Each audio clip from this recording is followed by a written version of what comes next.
I like this one. Oh, but I want to play this one first.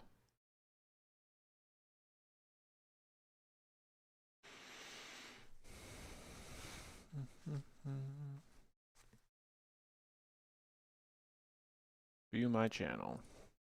Share. Copy.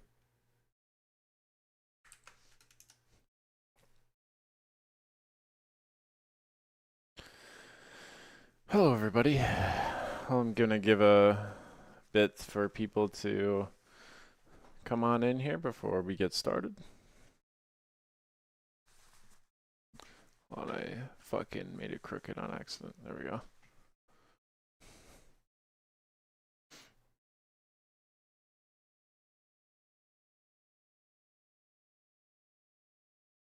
Fuck Marvel Rivals.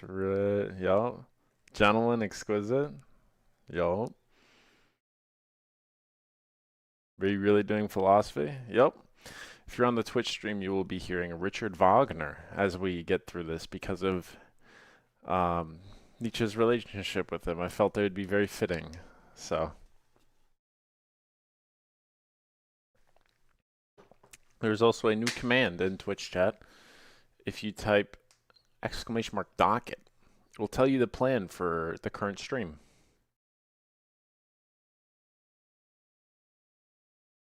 You have to spell it right, though, unfortunately.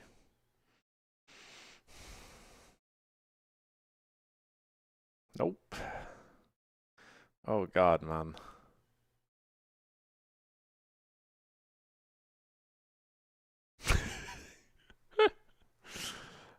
There you go.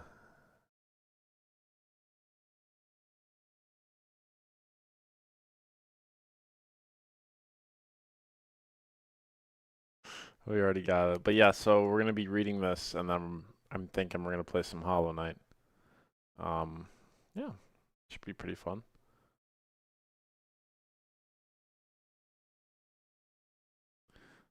Also, somebody subscribed while I was offline, dude 16 yellow. So if you see this, thanks.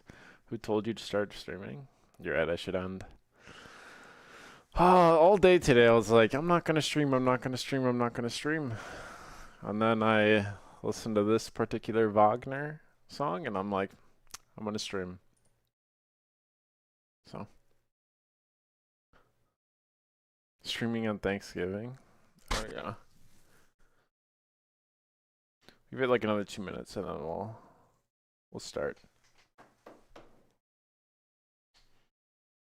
Dude, this is actually like giving lecture. Giving like you have to sign up for this to get your college credit for the course. You have to listen to this guy speak. Yeah, I'll give it another 2 minutes before so everybody can get settled in here.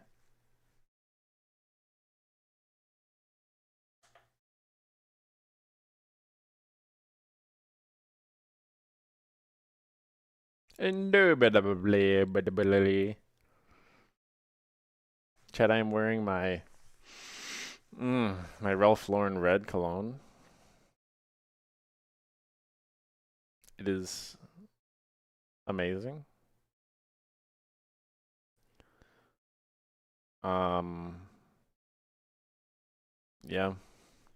It's funny, my ex literally gave me the cologne to sample. Like, she gave me like a sample pack, and then I just loved this one so much.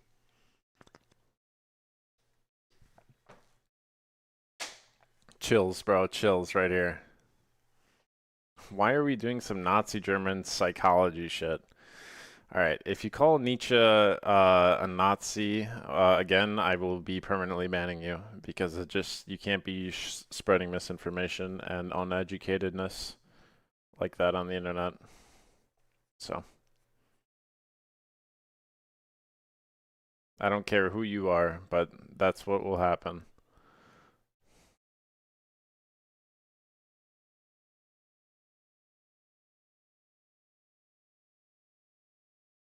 This is also not the place to question the validity of that.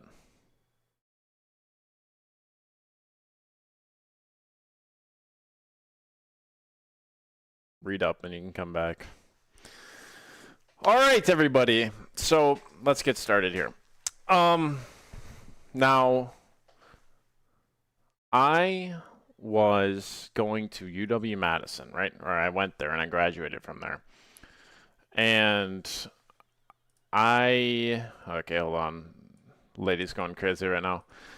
Um, I spent about a year and a half working on this project you see right in front of you. And this is basically what I sought to do is take what he wrote and not say, oh, this is how government should be organized. Oh, this is how so and so should be, but give you a practical reason to actually want to consume what I wrote. So I wrote a political philosophy in the form of like a prescription for how you could orient yourself with the government, the state, to live a better life. Right? And it's like, it's more about giving you your tools instead of telling you directly how it should be done. But that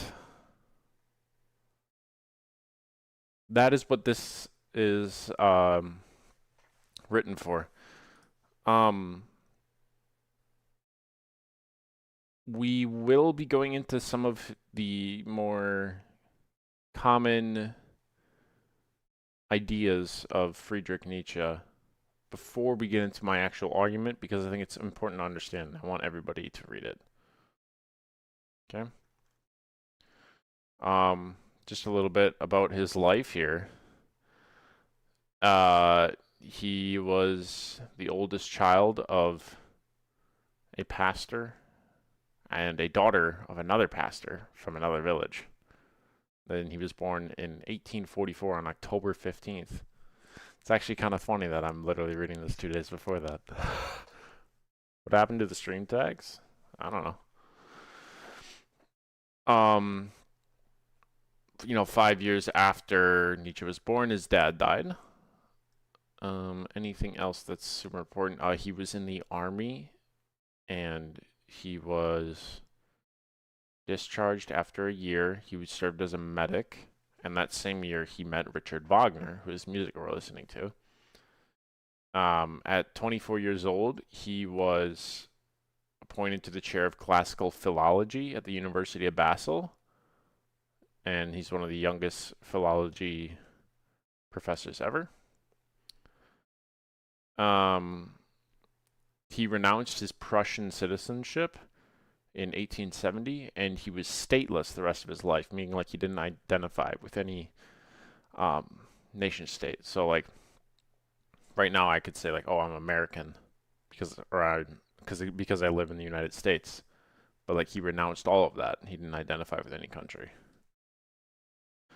1871, his health deteriorates as he's working on more things, and his ill health then led to a collapse on Christmas in 1875. Basically, he's battling his health all this time. He'll have periods where he's healthy and where he's not healthy. And the periods where he's healthy, he would just like push out his best work. And a lot of his stuff was like comparing the contrast between just like him being so fucking sick he couldn't leave his bed and his freedom that he had afterwards, that he was like, holy, I really gotta appreciate these moments where I'm not fucking in bed, because I don't know when the next time I'm gonna get deathly ill is.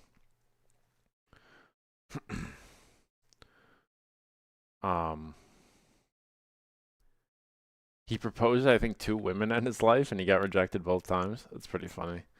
A lot of people, I had a professor once use that against him as like a way, like, oh, that's like, that means whatever he says is like discredited because he got rejected twice for marriage. Like what? But yeah, basically more mental collapse as for he's publishing more works, and then in 1890 he started signing all of his letters Dionysus, the Greek god of, is it chaos, or wine? And more books. And then 1897, his sister lives with Nietzsche for his last 3 years, and he dies on August 25th at 56 years old. And this was in 1900. And then 1901 and 1908, his sister published 2 books after he died. Okay. Now we can get into the actual thesis, but this is... so I will say, before I get into this, I wrote this almost 2 years ago now, and a lot of things could have changed. I was reading a lot of Nietzsche during this time, reading a lot of academics. So I'm going to try to give it for what I was saying then, and only very minimally add my own flavor into it from now, because like I made this work, I bundled it up, I tied the ribbon. I'm not going to try to ruin it. All right, so here's the foreword. My writing style tends to be personal at times throughout this work. Having been significantly influenced by Nietzsche, it would only make sense that I embrace the all too human, just as he might. This meaning that I am to embrace all of what I am, embrace all of what I am becoming. My writing is human. If it is too human for some, are you really alive, or are you merely a misanthrope? I have significant problems when papers are written as if one were a machine. I am not a machine. Machines cannot create art, and this is my work of art. When I have been writing this, I think of it as similar to strokes on a canvas. It provokes that aesthetic relationship in me. I love it. I want this thesis to be a journey. While it is an analysis of Nietzsche, and we can have serious conversations of such, I also am a significant role in the writing of this, and it would not be fair to the reader to simply omit everything I am just for the sake of objectivity or what have you. To stay true to my love of Nietzsche, and to stay true to my life, for which I exhibit amor fati, I must write the paper like this. If you are an academic, this will be a breath of fresh air. You will enjoy it, so don't worry too much about getting hung up about how I don't speak your language. Writing is an art, and it is meant to be fun. If this makes you decide to disregard everything I have ahead, so be it. I don't even know that you're reading, or about to not read this right now. I originally intended this project to be 3 parts. However, given the time and the sacrifices I have had to make in my pursuit of a bachelor's degree, I cannot bring a finished product to our dinner table in the short time I have. If I was able to give a full commitment to writing this, I would easily have written the original planned sections of the project within the 9 months I have. I do plan to finish all my unrealized ideas later in my life and publish it all as a book. This first part is intended to set the groundwork of how I interpret Nietzsche, and how I interpret Nietzsche politically. I recommend reading Nietzsche himself, but I wrote this for a more general audience so that one can understand what I am arguing, even with no knowledge of Nietzsche. I hope you enjoy and understand well, and keep an eye out for when the full project is completed. If you are reading this, you probably know me, so you probably will subsequently hear of the book's release. Giving you the sun from the warmest February 8th of my life. Preston.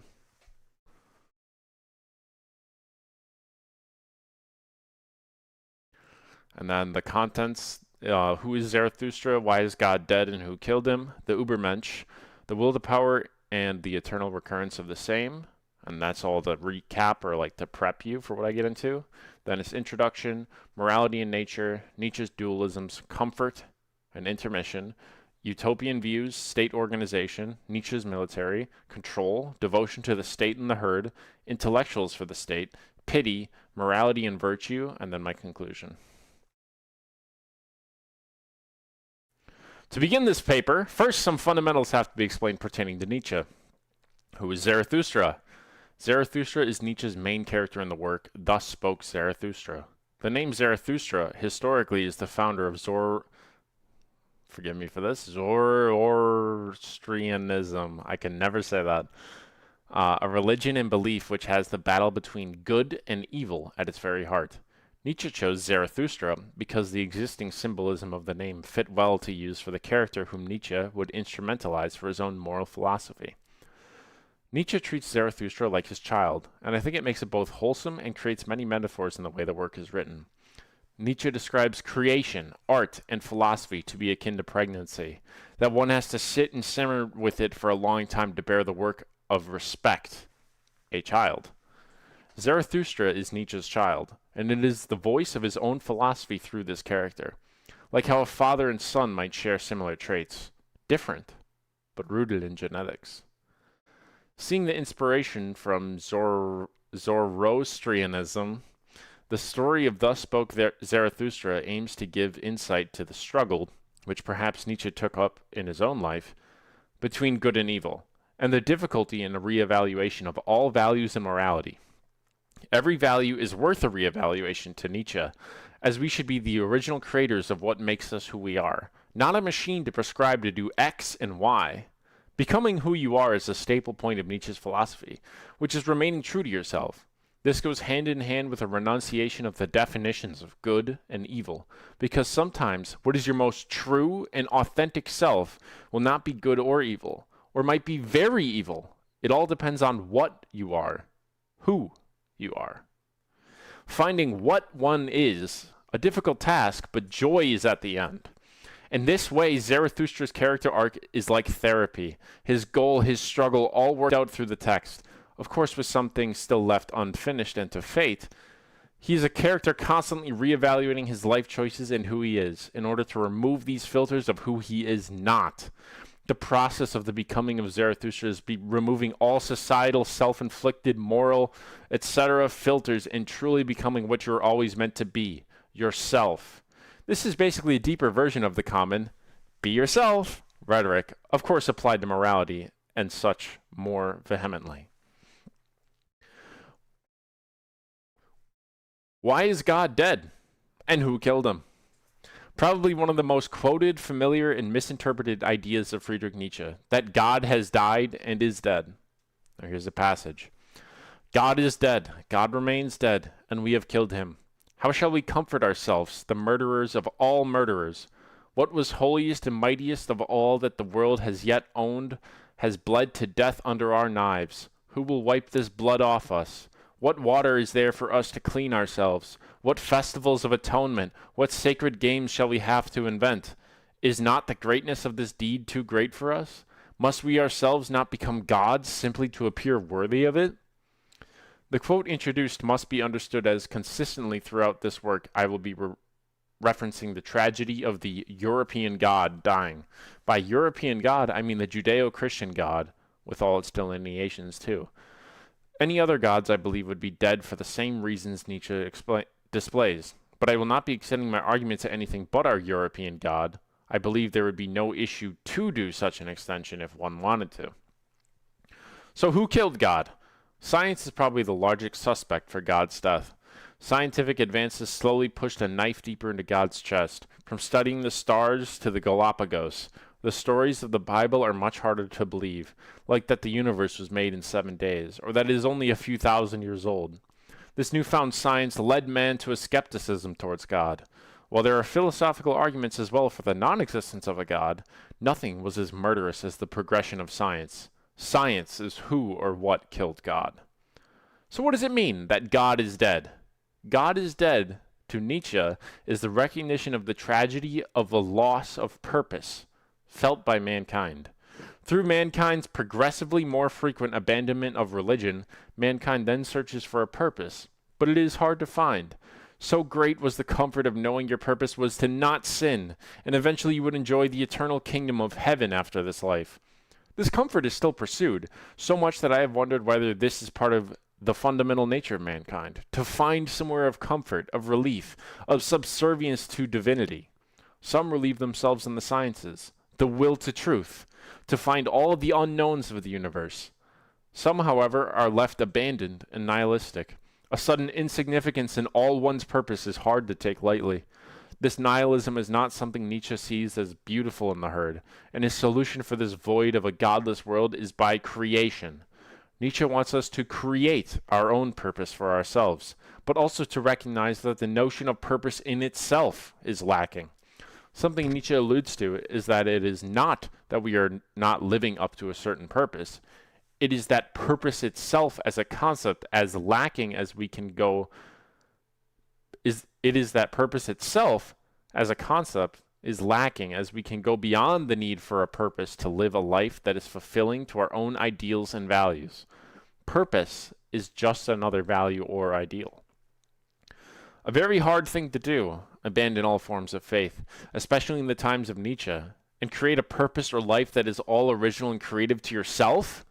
When I reference that the European God has died, I mean the loss of a direct path of living, a way of life, a purpose, if you will.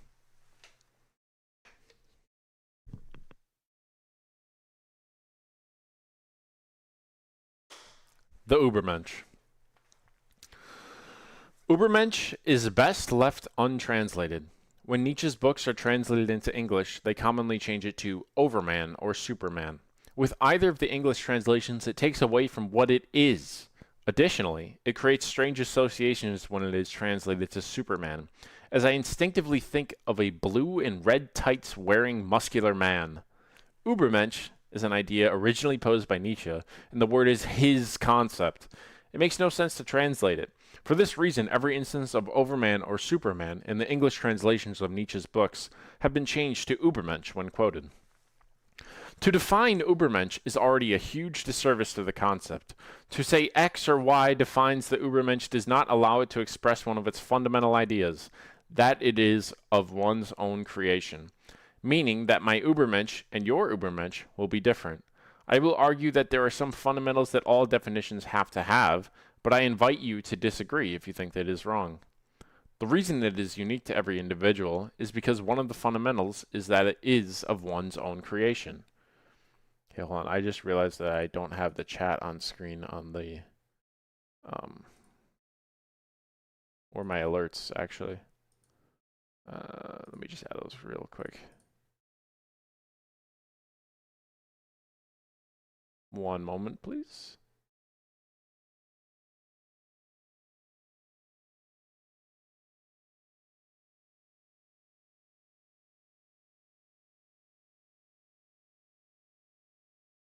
Okay.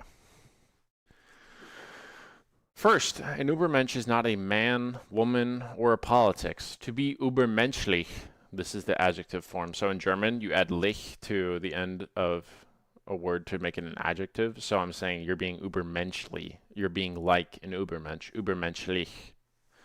So to be übermenschlich, you are to go beyond man. Going beyond man is something freeing. No matter your situation, you are able to portray strength absent from anything social, political, or economic. You are an adaptable being. Even if thrown into a prison, you would still have a love of life, amor fati, and portray the same strength. Someone beyond man would not be affected by man. Similarly, then, they would not be invested in labels such as man, woman, or any sort of political label. They have gone beyond such.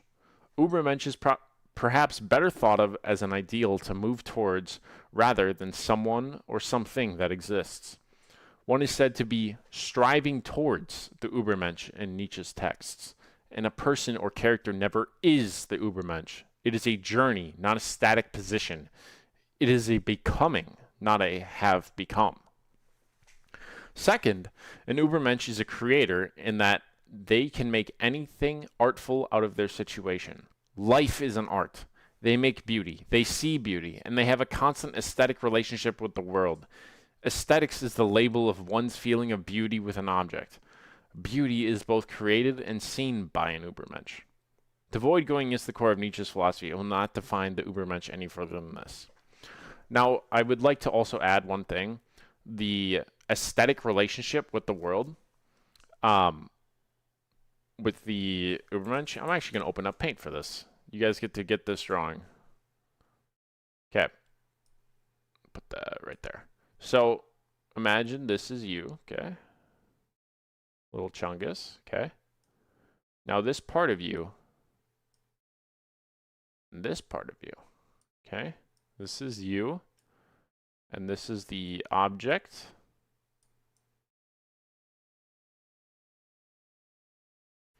Okay, your relationship with, when you think something is beautiful, you have a relationship that ties you to this object, and that is called aesthetics. So let's say I saw a tree. Let's say that this is a tree, right?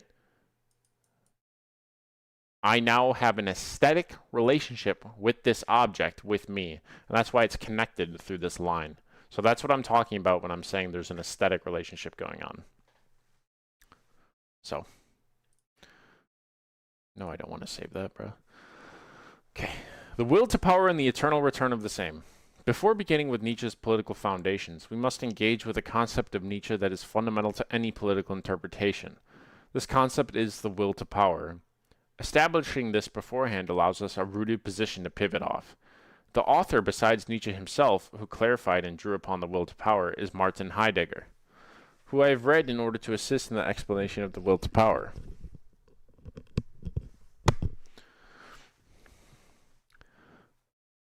Where did I leave off? Establishing this beforehand allows us rooted. Who I've read in order to assist in the explanation of the will to power.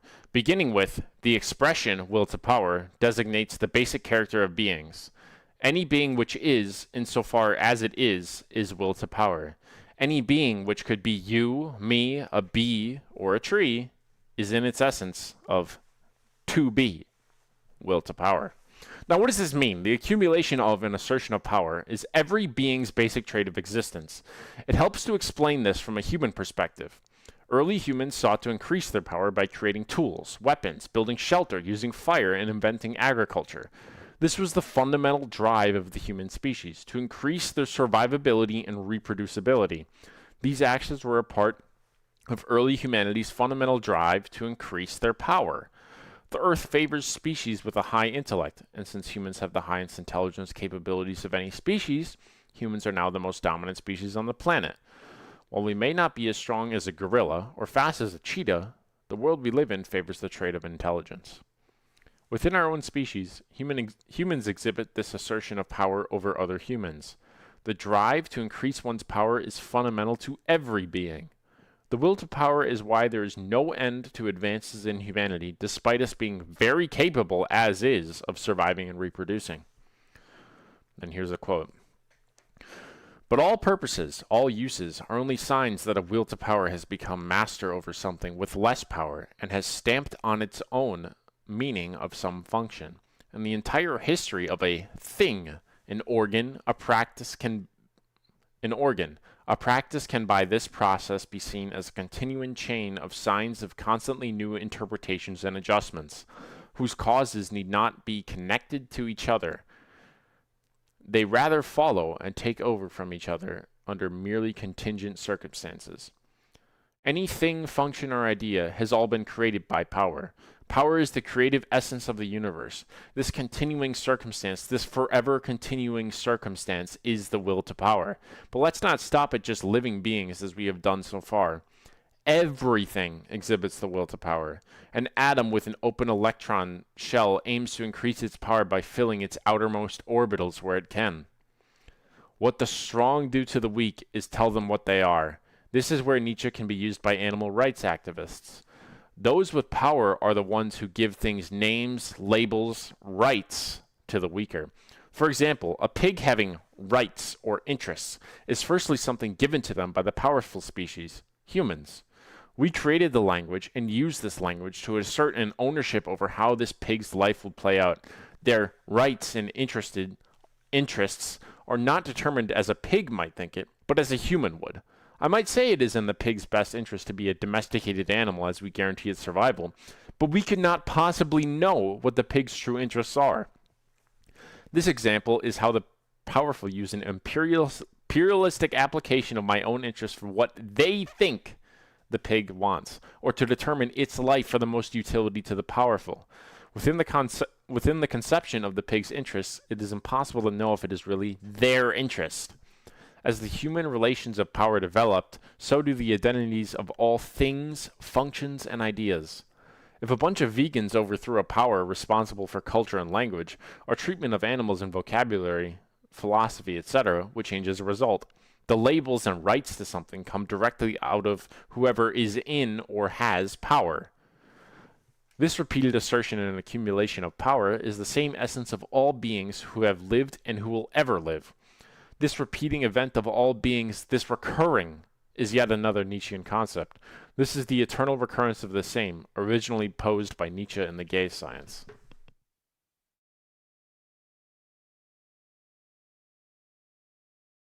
The heaviest burden.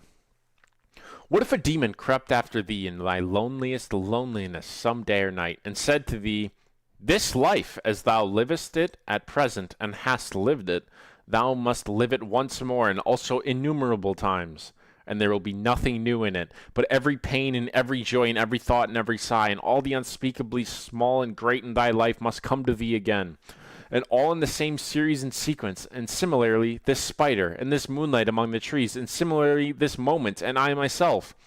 The eternal sand glass of existence would ever be turned once more, and thou with it, thou speck of dust. Wouldst thou not throw thyself down and gnash thy teeth, and curse the demon that so spake? Or hast thou once experienced a tremendous moment in which thou wouldst answer him, thou art a god, and never did I hear anything so divine. If that thought acquired power over thee as thou art, it would transform thee, and perhaps crush thee.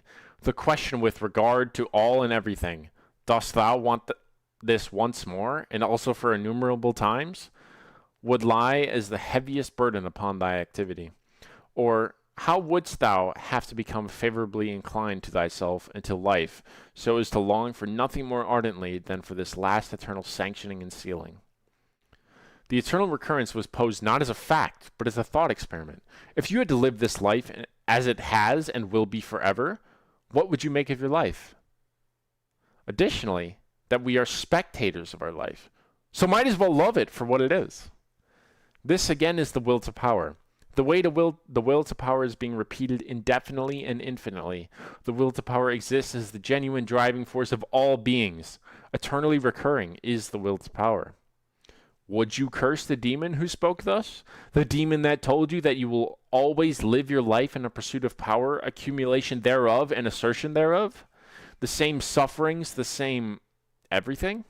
This nature, which those who scream for equality wish to escape, is what makes life.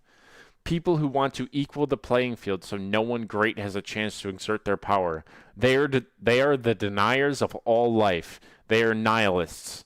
With this passage, Nietzsche gives us the chance to become yea-sayers to life, ones who are life-affirming. This love of life, amor fati, as he so often references, is to accept our will to power and to feed it and let it flare up and grow. Our life is determined already, so we ought to love it. Is there any better alternative? For thine animals know it well, O Zarathustra, who thou art and must become. Behold, thou art the teacher of the eternal return. That is now thy fate, that thou must be the first to teach this teaching. How could this great fate not be thy greatest danger and infirmity? Behold, we know what thou teachest, that all things eternally return, and ourselves with them, that we have already existed times without number, and all things with us. Thou teachest that there is a great year of becoming, a prodigy of a great year. It must, like a sand glass, ever turn up anew, that it may anew run down and run out, so that all those years are like one another in the greatest, and also in the smallest, so that we ourselves in every great year are like ourselves in the greatest, and also in the smallest. I have underlined where these two concepts merge, and all things with us, to show that every being, not just the human being, Dasein, and every being again, no matter its current power, are like one another in the greatest and also in the smallest. As bacteria, fungi, or whatever small beings you can come up with as examples, they all exhibit the will to power. We now know that everything exhibits a will to power. For if atoms are drawn to each other to increase their power, we are just already assembled atoms doing the exact same thing. People try to separate humanity from the laws of nature, but perhaps that is also a denial of what life really is. Given power in the context of an economic system, a state, or a government, there exists exploitation of labor. Exploitation is a way for those in power to accumulate more and more power. It is a natural phenomenon, and we ought to love it rather than sit down and curse it. Power accumulation never ends. Nobody can escape the most basic characteristic of the will to power. Many times you will hear, humanity will never rest. This is because of the will to power, as we are never content with any position our species holds. Some will try to rid the world of all exploitation, not remembering that the basic essence of all beings, that all beings will always seek more power and always assert it. Everywhere one enthuses, even under scientific disguises, about coming states of society in which there will be no more exploitation. That sounds to my ears like promising a life in which there will be no organic functions.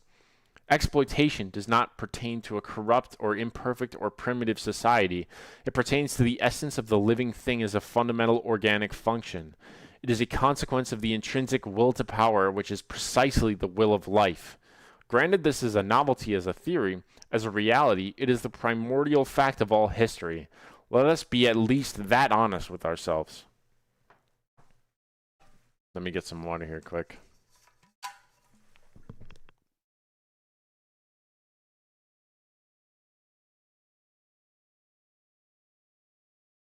I actually went from academics to rivals, by the way.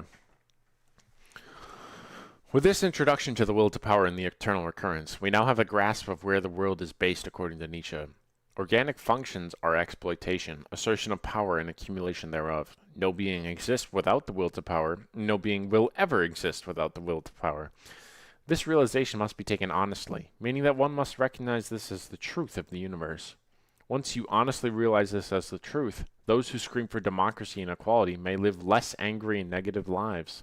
They may find more fulfillment in their lives as they are, but perhaps they are just weaker, and perhaps they are destined to be this way. It is not our concern. Alright, so we got, I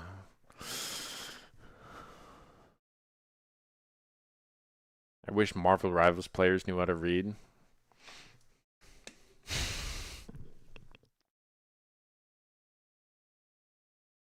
Yeah. Okay, now we're finally getting into the actual introduction here.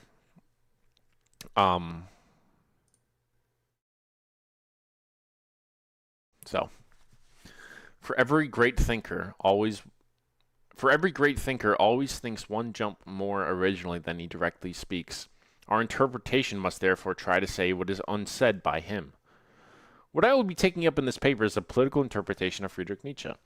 All philosophy is political, for what subjects do and think is always going to be in relationship with the state. The state being the bodies that are in power that can and are not limited to defining language, power, running a government, enforcing laws. More will be defined about what a state is later. This political theory may be different from what you've seen before. My interpretation of Nietzsche will be trying to say what is unsaid by him, as a prescription for life with an emphasis on life's relationship with the state. It will be specifically oriented for you, who are sick of the way your life is structured like a conveyor belt in a factory, a pre-planned destination with yourself as an insignificant material, a function. For you, who want a way out. For the everyday man, perhaps. For the subject of the state, and not for the bourgeois academics to bicker about in their tower of marble. Why should one care if someone publishes writing, especially a writing whose audience is only with those who invested over 20 years of their life to school, or even worse, 4 to 6 years of their life to this topic? I do not want to create a substantial barrier to understanding. For that reason, I am writing this work for those who are unfamiliar with Nietzsche, so a necessary length must be dedicated to an explanation, as I did in the sections before this introduction. I recommend that you read this while being open to total disregard for everything I say, as the best interpretation of Nietzsche is the one you create for yourself. Be a skeptic. Maybe I have just simply lied to you throughout the paper for my own motives. Who knows? This ability to renounce everything someone says is the same as what Nietzsche says with his Zarathustra. I now go alone, my disciples, yet also now go away, and alone. So will I have it. Verily, I advise you, depart from me, and guard yourselves against Zarathustra, and better still, be ashamed of him, perhaps he hath deceived you. The man of knowledge must be able not only to love his enemies, but also to hate his friends.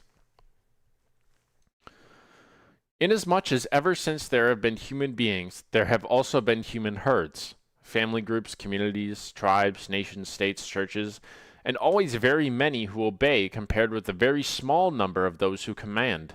Considering, that is to say, that hitherto nothing has been practiced and cultivated among men better or longer than obedience, it is fair to suppose that as a rule, a need for it is by now innate as a kind of formal conscience which commands, Thou shalt unconditionally do this, unconditionally not do that. In short, thou shalt. This need seeks to be satisfied and to fill out its form with a content, and accepts whatever any commander, parent, teacher, law, class, prejudice, public opinion shouts in its ears. This section brings out a sort of existentialism. Am I too only obeying? Do I have my own independence and command? How much am I fighting my instinct?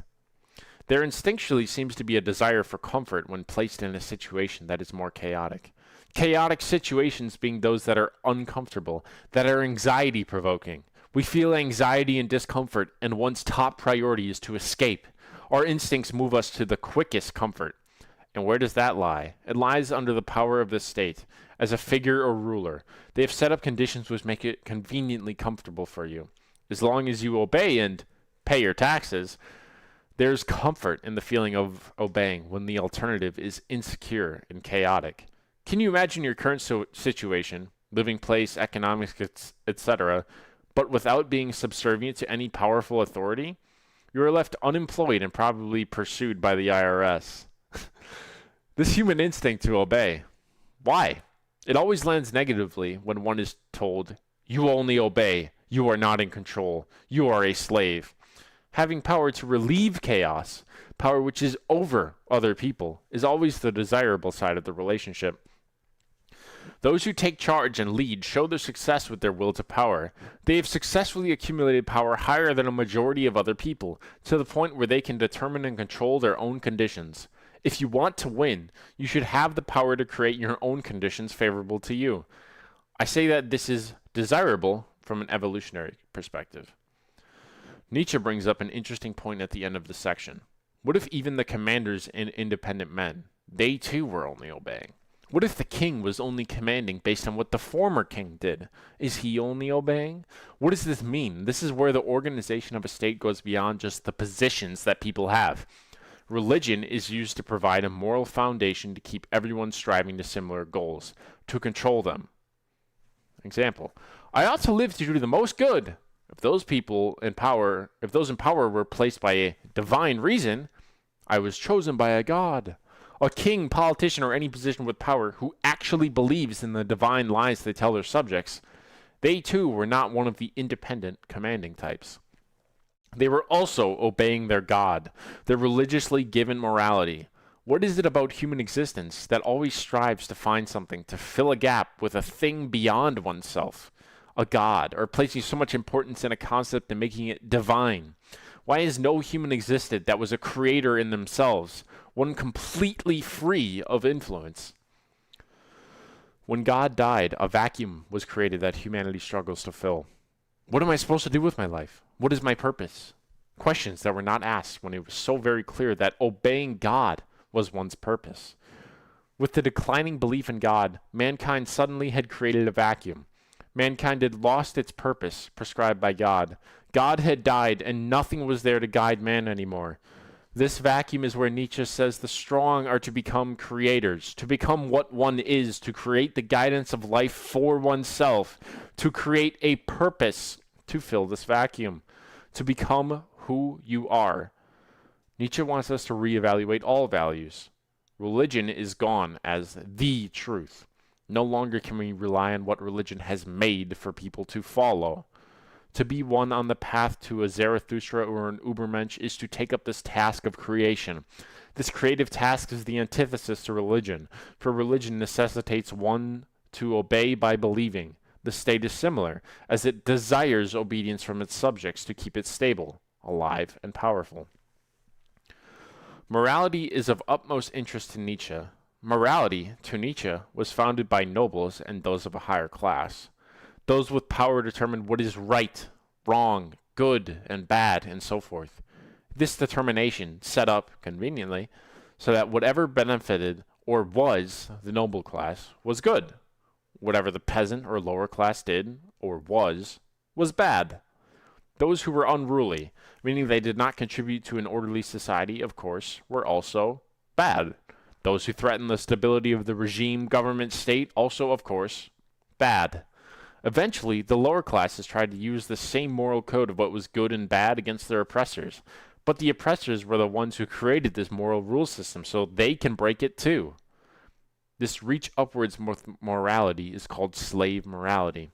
That's like if you said, oh my god, I can't believe this US president is bombing the Middle East again. They fucking are the ones enforcing this morality. They can break them freely. The moral value distinctions have arisen either among a ruling order or among the ruled, the slaves and dependents of every degree. In the former case, when it is the rulers who determine the concept good, it is the exalted, proud states of soul which are considered distinguishing and determine the order of rank. It should be noted at once that in this first type of morality, the antithesis, good and bad, means the same thing as noble and despicable. The antithesis, good and evil, originates elsewhere. The noble type of man feels himself to be the determiner of values. He does not need to be approved of. He judges, what harms me is harmful in itself. He knows himself to be that which is general, first accords honor to things. He creates values. Everything he knows to be part of himself, he honors. Such a morality is self-glorification. The noble human being too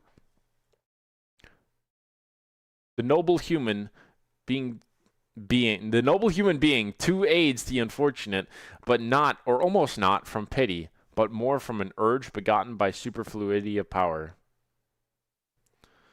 What this introduces is how those with power, either born, nepotism, or made, are the creators.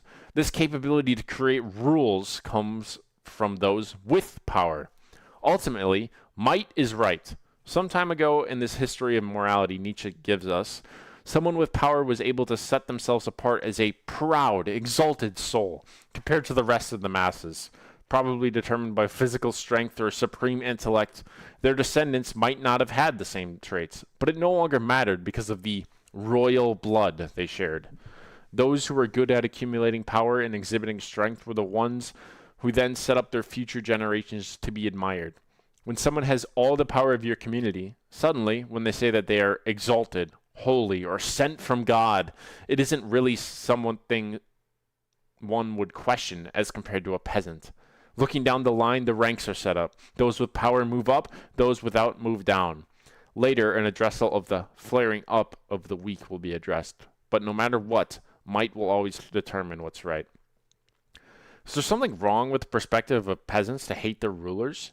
No matter where you go in the world, you can always be sure to find someone with a dissenting opinion of their government, their cultural idols, their heads of religion, the president of their club.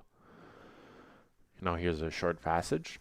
When the oppressed, the downtrodden, the conquered say to each other, with the vengeful cunning of the powerless, let us be different from evil people, namely, good. And that man is good who does not overpower, who hurts no one, who does not attack, who does not retaliate, who hands revenge over to God, who keeps himself hidden as we do, who avoids all evil and demands little from life in general, like us, the patient, humble, and upright. What that amounts to, coolly expressed and without bias, is essentially nothing more than, we weak people are merely weak. It's good if we do nothing, because we are not strong enough. But this bitter state, this shrewdness of the lowest ranks, which even insects possess, when in great danger they stand as if they were dead in order to not do too much, has, thanks to the counterfeiting and the self-deception of powerlessness, dressed itself in the splendor of a self-denying, still patient virtue, just as if the weakness of the weak man himself, that means his essence, his actions, his entire single, inevitable, and irredeemable reality, is a voluntary achievement, something willed, chosen, an act something of merit.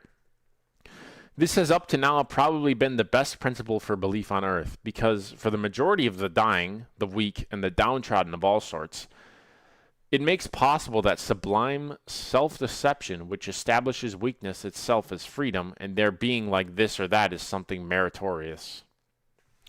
Basically saying that it is good to do nothing and to not challenge anything. And then that keeps the state intact because you're not challenging the state. Aluminum was asking for you? Yeah, I know. She's schooning for me. Crazy. The organization of society residing within morality and virtues created by the powerful to control the weak is here taken to criticism by Nietzsche. The relationship of the strong and the weak, where the weak hate those with power, because the powerful are immortal, but they do not ask, who created these morals? And it is still one of the least asked questions, even over 100 years later. I live in a free country because I can choose my employment, say what I want, and I'm a good person, so I keep my freedoms. Is this not a man who is merely controlled? His freedom, because he is a good person, is only pivoting off the morals that, not that he created, but that he was given. These evil people in power, these corrupt politicians, to hell with them all. But you are so much better, the bug that plays dead in order not to be squashed. Playing by those with power and their rules, because then, from their superfluity of power, suddenly you have a mere lick off the 10,000 mile wide lollipop of power. Suddenly you feel good with this little taste they give you. To recap this section, we covered how those with power naturally move to the top of society through a might is right system. We talked of how those with power were able to maintain said power through morality, telling their subjects that they must live according to this code to be good. Then how a tiny share of power will even keep the most dissenting subjects in control. So, there was a weird fucking metaphor that, like, what the hell did I say 2 years ago? But saying a mere lick off the 10,000 mile wide lollipop of power. So imagine a big lollipop, and that symbolizes an entire government's like power or something, right? Now, every once in a while, as let's say I'm the government, I'm licking my lollipop. Every once in a while I'll be like, all right, here you go, you can have one lick. And then I take it back. That's like, not saying that they're bad things, but like, let's say me handing this off, oh, there's your Social Security. Oh, there's your health care.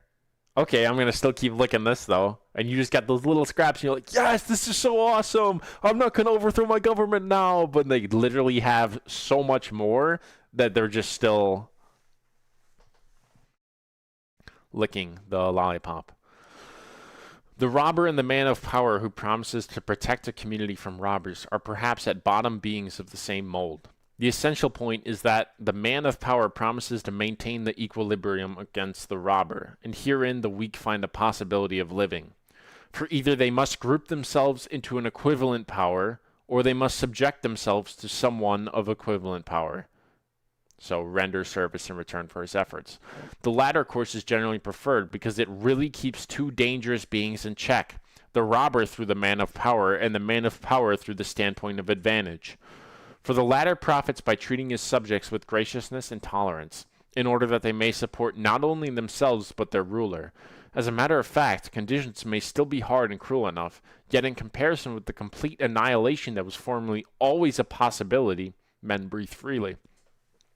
I'm going to pause right here and just say that so people accept this kind of relationship with the state because the option of not having this state to give you those little licks of the lollipop is facing nature in itself, which is every single day you're just facing death.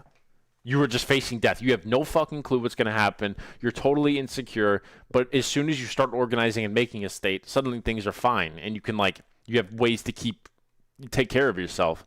But without a state, you're like, holy shit, oh my god, there's a bear. I have no gun because there's no manufacturers to make that. There's no inventors. They don't make any of that. I can't kill him. Oh shit, I gotta grab a stick now. Oh, but nobody, the bear's killing you. Can I have a lollipop? Yep. The community is at first the organization of the weak to counterbalance menacing forces. An organization to outweigh those forces would be more advisable if its members grew strong enough to destroy the adverse power. And when it is a question of one mighty oppressor, the attempt will certainly be made.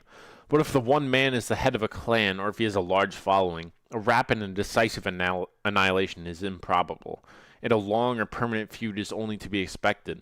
This feud, however, involves the least desirable condition for the community, for it thereby loses the time to provide for its means of subsistence with the necessary regularity, and sees the product of all work hourly threatened. Hence, the community prefers to raise its power of attack and defense to the exact plane on which the power of its dangerous neighbor stands. and to give him to understand that an equal weight now lies in its own side of the scales. So why not be good friends? I'm going to pause here again, because this is kind of a long quote, and I'm running out of breath. But also, what it's saying here is that, let's say you were going to overthrow a government. If you have just one king way back when, and like maybe just some people who work for him, it's not that big of a deal to fucking just kill the king and take over. But like, think about a democracy. Like if you were going to overthrow the United States, let's say you were going to do that. You know how many fucking systems we have that are so layered down? Like if you just took over, everybody's fucked because you're just dismantling all of it. So then your new little power thing that you did, the new little power grab, people are just going to fucking hate it because they don't have the same shit they used to. So you got to build up your power to be like the same as the one you're trying to overthrow. So when you flip-flop, or when you go over, people don't have this big vacuum of like, oh, fuck, where am I going to get my groceries? Because I didn't want to go to the groceries to get my fucking meatloaf or whatever the fuck. What do you buy at the grocery store these days? But my Greek yogurt. Oh, why is my monitor dimming? Okay. Thus, equilibrium is a most important conception for the understanding of the ancient doctrines of law and morals. Equilibrium is, in fact, the basis of justice. When justice in ruder ages says, an eye for an eye, a tooth for a tooth, it presupposes the attainment of this equilibrium and tries to maintain it by means of this compensation, so that, when crime is committed, the injured party will not take the revenge of blind anger. Disgrace is thrown into the scale as a counterweight against the encroaching individual, who has gained profit by his encroachment, and now suffers losses through disgrace, which annul and outweigh the previous profits. Punishment, in the same way, sets up a far greater counterweight against the preponderance which every criminal hopes to obtain. Imprisonment as against a deed of violence, restitution and fines as against theft. Thus, the sinner is reminded that his action has excluded him from the community and from its moral advantages, since the community treats him as an inferior, a weaker brother, an outsider. For this reason, punishment is not merely retaliation, but as something more, something of the cruelty of the state of nature, and of this it would serve as a reminder. So it's like when people commit crimes, they're like, hey buddy, remember what it's like to not live in our fucking community, in our fucking government? Yeah, it fucking sucks. So why don't you fucking behave and follow the rules, and we'll keep giving you your bread.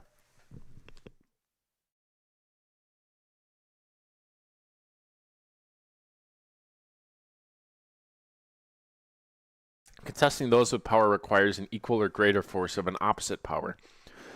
So normally, this is not something that would ever be left to the individuals of a community or society to take up. However, when they band together, their individual insignificant powers add up and pose a challenge to the state. This is why collective action has been paraded as the most effective means of making change. But that is a hard thing to do. Gather up a mass of people to contest what gives them security. Nietzsche says then that what is much preferable is entering into a relationship with the one of power. This keeps both the most dissenting and the ruling class content. The superfluity of power will benefit the unruly citizen, guarding him from the dangers of nature and giving the advantage of ruling to the class of power. This is the power relationship to be explored here. The idea of usurping existing power, only comes with a successful future if someone were to pose a counterbalance of power, or a greater power. The biggest issue with revolutions is that they jeopardize the comfort, security, and work of the previous society. So for a revolution to be successful, the revolutionary must account for that with its own power and its own ability to give comfort to the rest of the subjects. This power is needed, first of all, because they have to break the might of the former state. Secondly, because they are forming a new state. I suppose it doesn't have to always be resulting in a new state for this example. It's going to be. In chaos, one seeks more comfort instinctively. This could lead to problems with the revolutionary, as former subjects of the old state might try and undo their work if they are not guaranteed similar or more comfort compared to before. Now imagine how hard it is then for any global superpower today to even come close to falling via revolution. It is impossible without severe blunders on behalf of a superpower. Like, nobody's ever overthrown the United States, bro. That shit is just never happening. or like China. Like, it's not happening. It will never happen again.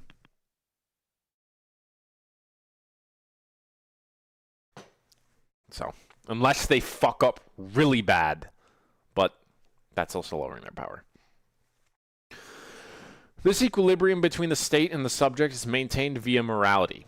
Nietzsche's rhetoric on morals gives us the understanding to confirm this. For when one acts bad or wrongly, suddenly these rules and divine laws set in place act as a mechanism to punish the bad sinner that involves no exertion of power from the ruling nobles. The existence of morality has the subjects punish each other through their own weaker forms of power, later reinforced through policing. This code both prevents, in order not to be a sinner or bad, and disciplines, you have sinned, repent, bad person, and excludes him from what the society provides, as the society has been founded on the nature of morality. At this point, morality has become so much of a given, it acts as though it were a natural thing to exist. Slave morality, where one criticizes the powerful with morality that they made, is extremely prevalent today. The will to power would push us to have a respectable or elevated status in a community. With an elevated status, we can then gather material benefits through said community. Again, it is evolutionary. It makes sense then that when a community prefers to be moral, one would have to consciously make the decision to be immoral. For when someone is acting immoral, they are excluded. They are an outsider. They lose the benefits of being moral. Wherever we meet with a morality, we find a valuation in order of rank of the human impulses and activities. These valuations and orders of rank are always the expression of the needs of a community or herd. That which is in the first place is to its advantage. By morality, the individual is taught to become a function of the herd and to ascribe to himself value only as a function. Morality is the herd instinct in the individual.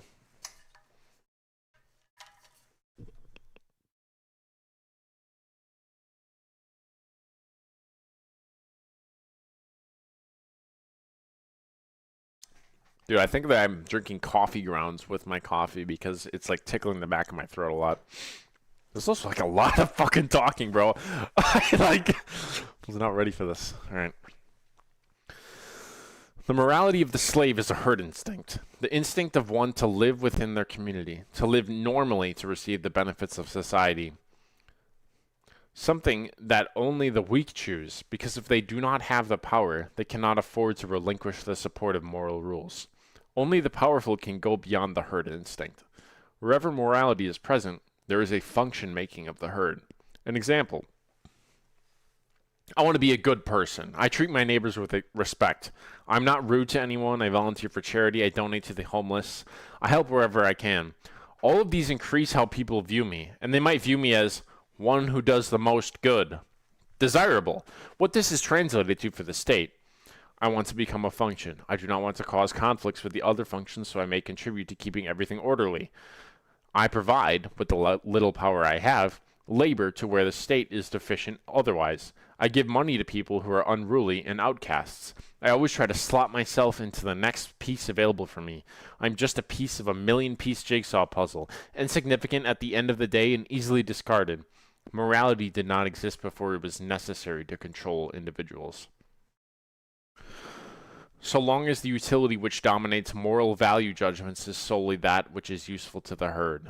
For someone striving to open the gates leading towards the bridge to the Ubermensch, one must always keep in mind that useful to the herd exists as an antonym to useful to the individual. Morality is nothing else, and above all, nothing more, than obedience to customs, of whatsoever nature they may be. But customs are simply the traditional way of acting and valuing. Where there is no tradition, there is no morality. And the less life is governed by tradition, the narrower the circle of morality. The free man is immoral because it is his will to depend upon himself and not upon tradition. In all the primitive states of humanity, evil is equivalent to individual, free, arbitrary, unaccustomed, unforeseen, incalculable. There's freedom to being evil, immoral, or amoral, because they are not always depending upon themselves and because they are always depending on themselves and working for themselves, something not useful like a tool to the herd. This is always counter to controlling forces of virtue and morality. People do not hate a great man's presumptuousness insofar as he feels his strength, but because he wishes to prove it by injuring others, by dominating them, and seeing how long they will stand it. This, as a rule, is even a proof of the absence of a secure sense of power, and makes people doubt his greatness. We must therefore beware of presumption from the standpoint of wisdom.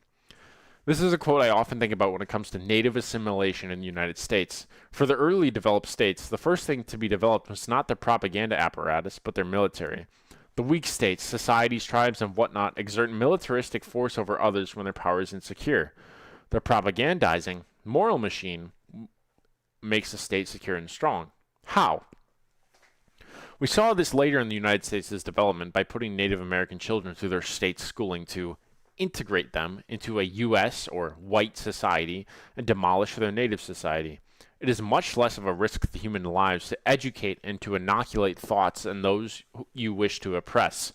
This way, the natives keep themselves repressed. No active investment is required by the state.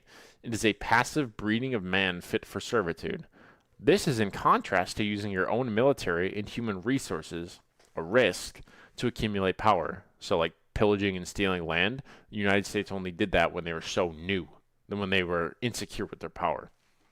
It is easier and safer for all of them to deploy propaganda and re-education. This is the state's trajectory to subjugate humans. Develop military power for assertion, develop a way for the weak to be integrated, and then call any dissidents bad or immoral. We do not complain of nature as immoral because it sends a thunderstorm and makes us wet. Why do we call those who injure us immoral? Because in the latter case, we take for granted a free will functioning voluntarily. In the former, we see necessity, but this distinction is an error.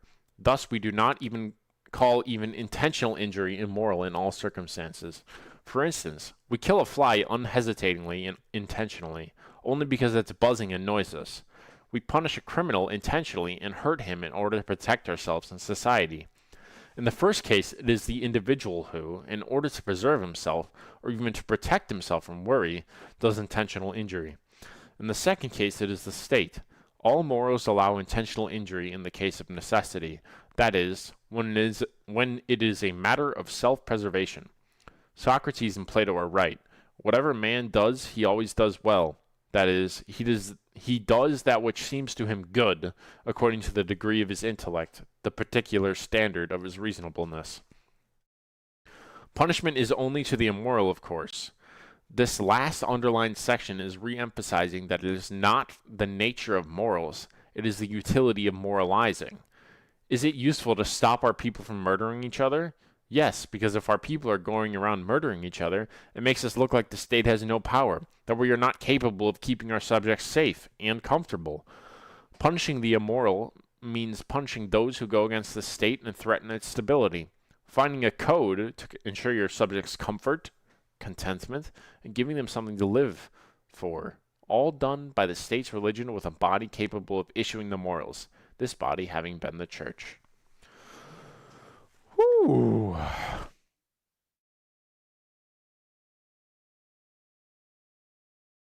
Okay, let me hydrate quick.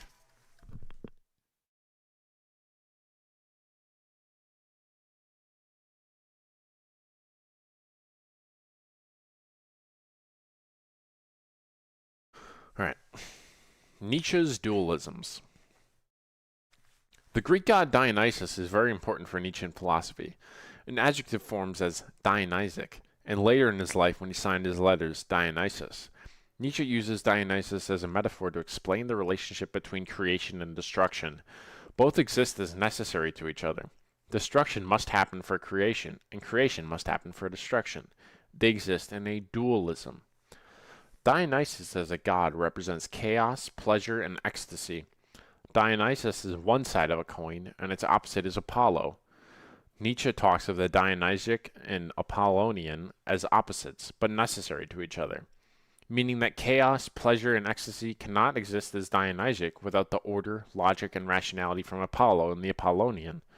With life, we also experience death. With torment, we have bliss. With suffering, we have prospering. With love, hate, peace, and war, melancholy, and manicism. Yin and yang. Destruction, death, suffering, oppression is all necessary in our world. The life-affirming response to suffering is to ask for even more suffering. For greatness will rise out of the ashes of suffering. Suffering must exist. So to those who wish to abolish suffering, you are nihilists. You deny the natural process of life. No matter what happens, the strong will rise to the top. They will not suffer to the same degree as the weak, but their position was granted by power. Their position is right in the universe. Their position outside of most suffering. Might is right, the scariest philosophy to the weak, but the way of the world for the strong. Suffering also is very subjective. Like, I could have, like, let's say I get my fucking tires popped or something, and then I have to, like, fucking work more to pay for, like, rent or something because I had to spend, like, $800 on tires.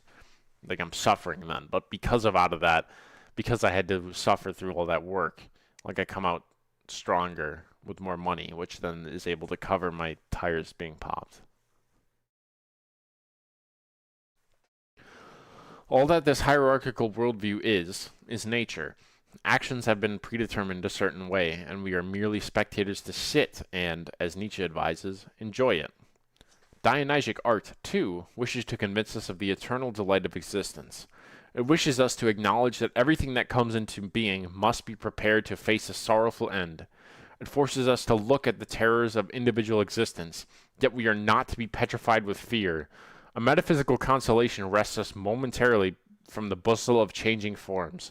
For a brief moment, we really become the primal essence itself, and feel its unbounded lust for existence and delight in existence.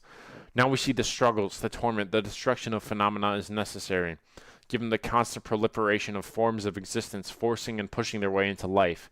The exuberant fertility of the world will, for all our pity and terror, we are happy to be alive, not as individuals, but as the single living thing, merged with its creative delight. There's always a balance in this world. Suffering must exist for anyone to be happy, great, or übermenschlich. This is foundational for the state, because if Nietzsche were to idealize a state, it would not be one based on equality for all, but rather competition, where the strongest and most powerful rose to the top. However, there would be no need to set up such a state through anything legislative or organized. The will to power, the rule of the universe, has already determined that the nature of the world is that the powerful will rule and the weak will not. The state already is this way. In evolution, the best, strongest genetics survive and the weakest genetics die off. The world is already one of evolutionary nature, and we are not able to change that. The quickest beast that will carry you to perfection is suffering. Perhaps says it the most explicitly. I think of life as bipolar. It is a series of great events, great prospering, which comes as a result of persisting through a depression or hardship. Great energy, power, and drive come out of the lowest of the low. Suffering is what the strong endure in order to reach perfection, greatness. This is the way of the world. Most moralities have a fear of this interpretation and wish for a joyous world where we can cease all suffering, end all world hunger, and stop exploiting the third world. Anyone invested in morality is just wearing a mask at this point, because nobody wants to break up with the pleasures and treasures of exploiting and abusing others. This reality does not care what you think or idealize as a better world. This reality just is. Thinking of Dionysus again, Dionysian cult members lived closer to the idea of the Übermensch, perhaps a reason of inspiration for our beloved. They exist as minorities that were self-funded and self-structured to a well enough degree as to be recorded as a genuine concern to the overall control of the state. For us, however, it is a matter of irrelevancy to have a revolutionary nature. We needn't base the value of our existence off an external entity. More on this later. Oh my god, this is a lot of reading, bro.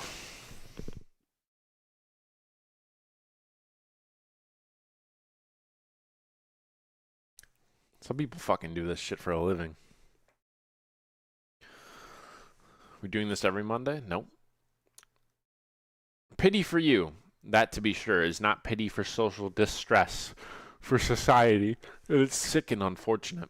For the vicious and broken from the start who lie all around us. Even less is it pity for the grumbling, oppressed, rebellious slave classes who aspire after domination. They call it freedom. Our pity is a more elevated, more far-sighted pity. We see how man is diminishing himself, how you are diminishing him. You want, if possible, and there is no matter if possible, to abolish suffering. And we? It really does seem that we would rather increase it and make it worse than it ever has been. Well-being, as you understand it, that is no goal. That seems to us an end. The discipline of suffering, of great suffering. Do you not know that it is this discipline alone which has created every elevation of mankind hitherto? That tension of the soul in misfortune which cultivates its strength, its terror at the sight of great destruction, its inventiveness and bravery in undergoing, enduring, interpreting, exploiting misfortune, and whatever of depth, mystery, mask, spirit, cunning, and greatness has been bestowed upon it. Has it not been bestowed through suffering, through the discipline of great suffering? The weak have virtues they latch onto more than others, like how the conglomerate of the weak desires freedom when it is just their will to power at play. Power is able to grant freedom, and it is freedom. The error of the contemporaries is how they think freedom only comes from power within the system, which oppresses them. They want more power, but with the preservation of the state. This is a key distinction. No matter where or what society is formed, it should not be the alleviator of all suffering. A piece of clay must go into the kiln to harden. A man must go through the fire to become great. When we are brought down by those who pity, who are contributing to the degradation of mankind, great suffering is the bridge to the Übermensch. Our hope for mankind is that mankind does not cease suffering, but increase it ever more. Because once a utopian society is made, the alleviator of all suffering, then all that is left for us to desire is our own deaths. All greatness will have ceased. To my friends and contemporaries, would it not be the most appropriate to wish severe suffering upon them? That would be best for them, as greatness would come out of it. The last portion of this quote above, starting with, "In man, creature and creator are united," is simply just beautiful writing. I urge you all to read and reread this section. Nietzsche's Dionysian influence can be seen here, for Dionysus is the one to lead us back into nature, embracing the creature and man, embracing who we are, our instinct. Dionysus would thus liberate man to his most creative powers, elevated to the level of a god, Nietzsche says by including the seventh day as part of the creature and man. Deviating natures are of the utmost importance wherever there is to be progress. Every wholesale progress must be preceded by a partial weakening. For instance, a sickly man in the midst of a warlike and restless race will perhaps have more chance of being alone and thereby growing quieter and wiser. The one-eyed man will possess a stronger eye. The blind man will have a deeper inward sight and will certainly have a keener sense of hearing. What is this existence of a state's policing? Is it not to crack down on the deviant, unstable natures? Surely among these criminals we will have the strong, who will automatically be destroying the stability of society because they must create. Every advance in a society is always crazy and deviant at first. The sun is the center of the solar system, and Earth revolves around it. This deviating idea from Giordano Bruno led him to be burned at the stake. The state always exists in a state of preserving the status quo, or they would otherwise let the strong run rampant. Towards the end of this passage, we are reminded again of strengths that being universal to people. Dualisms will allow one weakness in X area to be a great strength in Y area. This doesn't mean they will have the strength from the dualism that will lead to a better and development of themselves or society. This is merely just a highlight of dualistic reality. Okay, now we're on to comfort. What's the reading? This is my thesis project from college. Nietzschean politics. One who pursues comfort over all else, who never takes risks, who lives orderly, gray and nihilistic. This is the last man. In the belief that he was returning to nature, he merely followed caprice and comfort, with the smallest possible amount of self-control. Everything is colorless, worn out, shoddy, and ill-copied. Everyone acts at his own sweet will, which is not a strong or serious will, on laws dictated by the universal rush and the general desire for comfort. The creation of a state was out of a desire for comfort. This is the state, utilizing its power to give comfort to its subjects in exchange for servitude. A world outside of servitude is insecure, chaotic, dangerous. Subjects born into a well-functioning society need not ever suffer to any notable extent. We already know if one does not suffer, one cannot be great. Why am I watching a lecture right now? Lock in, bro. 9 months, lock in. History teaches that a race of people is best preserved where the greater number hold one common spirit. Thus, strength is afforded by good and thorough customs. Thus is learnt the subjection of the individual, and strenuousness of a character becomes a birth gift, and afterwards is fostered as a habit. The danger to these communities, founded on individuals of strong and similar character, is that gradually increasing stupidity through transmission, which follows all stability like its shadow, it is on the more unrestricted, more uncertain, and morally weaker individuals that depends the intellectual progress of such communities. It is they who attempt all that is new and manifold. Here, Nietzsche has a problem with a community founded on the strong. When the strong decided that the thing X and the thing Y were good or bad for the herd, and society was structured and continues to be structured on these points alone, this is moral, and it is also degenerative as it continues. An entire society founded on one ideology, faith, or idea is a mechanism to breed stupidity. This stupidity through transmission is when one idea is dominating in any area. For what good is one idea? We ought to have billions of great ideas if we were all living a life of our own. But then again, it is comfortable not to question, not to reevaluate, not to destroy the rules or morals which exist currently. Setting a valuation of what determines strong or good leads the herd towards these strong or good things. It is fostered as a habit to do X to be strong and good. The weak cannot create and instead sit back idly and wait for the strong to tell them what to do. This is people listening to tier lists, by the way. Funny. When the strong are too similar in character from all believing the same ideas, it increases the overall stupidity and weakness of a community. Weak people seek comfort. The strong seek destruction and creation. This is why the weak love collectivism. True strength comes from destruction and creation, even of one's strong peers. The existence of the strong is a threat to the stability of a community, because as they create, they must destroy. Dualisms once again. The task of education in a single individual is this: to plant him so firmly and surely that, as a whole, he can no longer be diverted from his path. Then, however, the educator must wound him, or else make use of the wounds which fate inflicts, and when pain and need have thus arisen, something new and noble can be inoculated into the wounded places. This is where dualisms and comfort converge. Nietzsche gives us an example. An educator wounds an individual, and the individual seeks comfort to bring himself back to stability, pleasure, healing. The educator wounds one and makes him suffer to invoke greatness later. The suffering, however, is one which only the educator can heal him from. The educator here has the stability our individual desires. Only a priest may direct you back on the path to repent for your sins, but he is also the one that told you that you had sinned. Comfort is a mode of control, just like morality. Our educator fails the student, and the student decides to dedicate even more of his life to his studies. The problem only exists because the educator created it. Wounding one enough makes them anxious, unsure of their position, desiring health. They can get all those things conveniently through participation in the orderly society that wounded them in the first place. Keeping subjects comfortable keeps them orderly.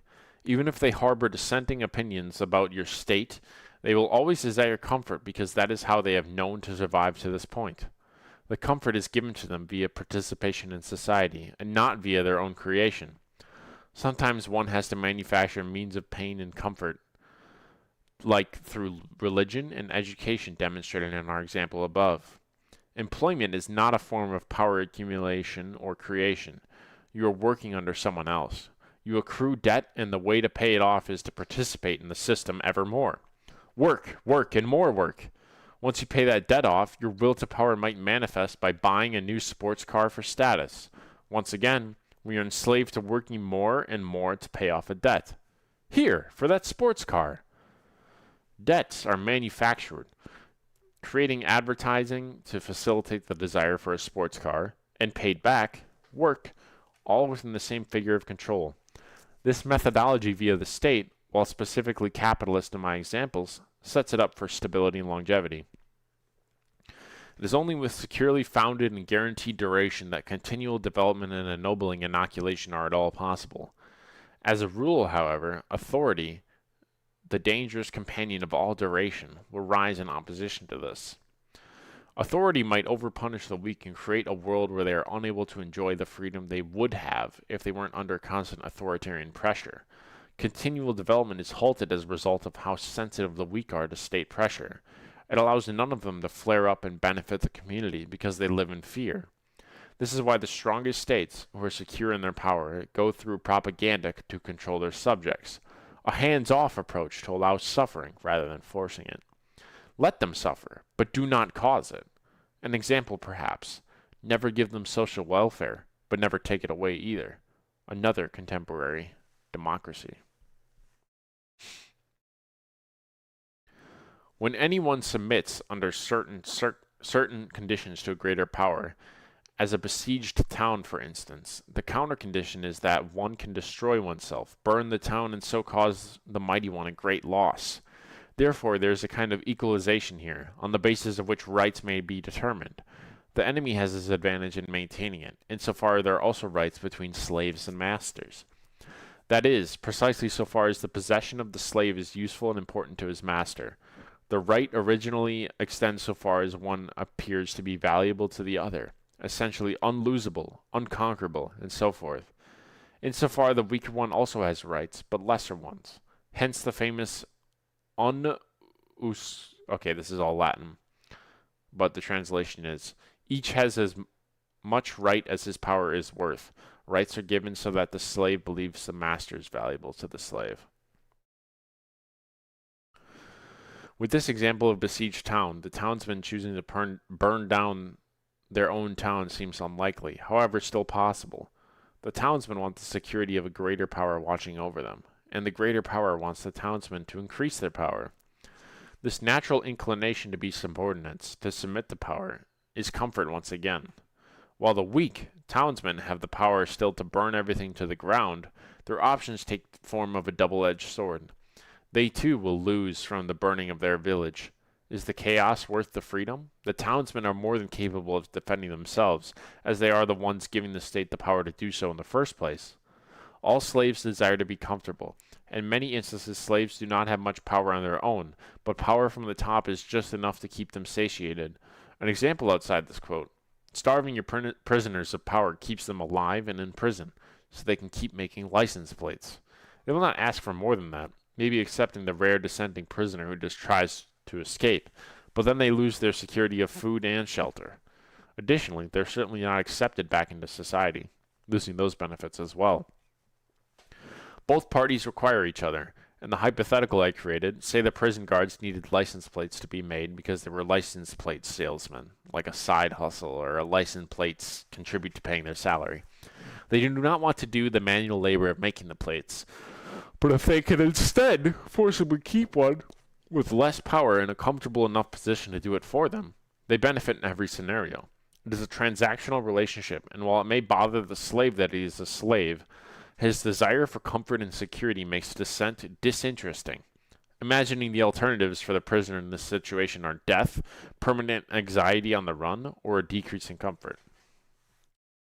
When we remember the present relation of man's estate, we find that, even here, unconditional obedience is more convenient than conditional. If I, as a subject, begin to challenge the state by mass organization, successful protest, revolution, etc., it is to my detriment, unless I had an equal or greater power. If I overthrow the United States government tomorrow, I would not be able to get groceries normally because of the insecurity of the roads, currency, etc. This throws not only me, but the entire subject population into disarray. The state is something that can only be challenged by a greater or similar power, as these deficiencies that are created from uprisings must be addressed. It is much more convenient to keep going to Costco to get my groceries every other weekend than putting up a resistance to the state and getting a new insecurity and uncertainty to where I get my food from. Only up to a certain point does possession make men feel freer and more independent. One step further and possession becomes lord, the possessor a slave. The latter must sacrifice his time, his thoughts to the former, and feels himself compelled to an intercourse, nailed to a spot, incorporated with the state, perhaps quite in conflict with his real and essential needs. Think about when you go to the store and buy something. We feel a little joy, a small dopamine hit, whether it be a necessary or unnecessary purchase, probably more joy from the latter. It is rewarding to consume and possess something. It feels great when we have the possession of this object we bought, this exertion of power. However, as soon as we make it a habit that our life's joy comes through buying and buying more and more things, we find ourselves owed to the state. How is this? It is through our employment. We have to keep working inside of the society created by the state to have the money required to make us happy. Without money, we no longer feel the joy of buying something, the comfort of a home and food, and much more. There are other instances where this transactional relationship takes place. For instance, on social media, we buy someone when they portray a desirable trait by liking their post. These desirable traits are desirable on the platform as far as other people have also bought them. Our status then is shaped when we post on social media. We replicate the most bought product. An investment of our will to power to increase our status comes from other people we buy. We possess them by having them right in front of us on our phone. These instances too control us, where again still we must be employed and participating in the society in order to purchase these products. We must be employed to buy a phone, and we must participate in the herd of society to replicate the popular types of posts by others. It is not an investment of money as much as it is an investment of our power. Okay, I'm going to go to the bathroom quick, but I will leave off right here, so I will be right back. Talk amongst yourselves.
Pink Lilies, do not take philosophy courses. Take political philosophy or political thought courses. Philosophy classes at universities are fucking dog shit. Alright. Necessity sways one man in the shape of his passions, another as a habit of hearing and obeying, a third as a logical conscience, a fourth as a caprice and a mischievous delight in evasions. These four, however, seek the freedom of their will at the very point where they are most securely fettered. It is as if the silkworm sought freedom of will in spinning. What is the reason? Clearly this, that everyone thinks himself most free where his vitality is strongest. Hence, as I have said, now in passion, now in duty, now in knowledge, now in caprice. I don't know if I'm saying that fucking word right, but whatever. A man unconsciously imagines that where he is strong, where he feels most thoroughly alive, the element of his freedom must lie. Thus, an experience that a man has undergone in the social and political sphere is wrongly transferred to the ultimate metaphysical sphere. There, the strong man is also the free man. There, the vivid feeling of joy and sorrow, the high hopes, the keen desires, the powerful hates are the attributes of the ruling, independent natures, while the thrall and the slave live in a state of dazed oppression. The doctrine of free will is an invention of the ruling classes. One man pursues piano performance because he played since he was 5 years old, and he has had great lesson teachers. Another goes to college and gets a degree in computer science because it pays well.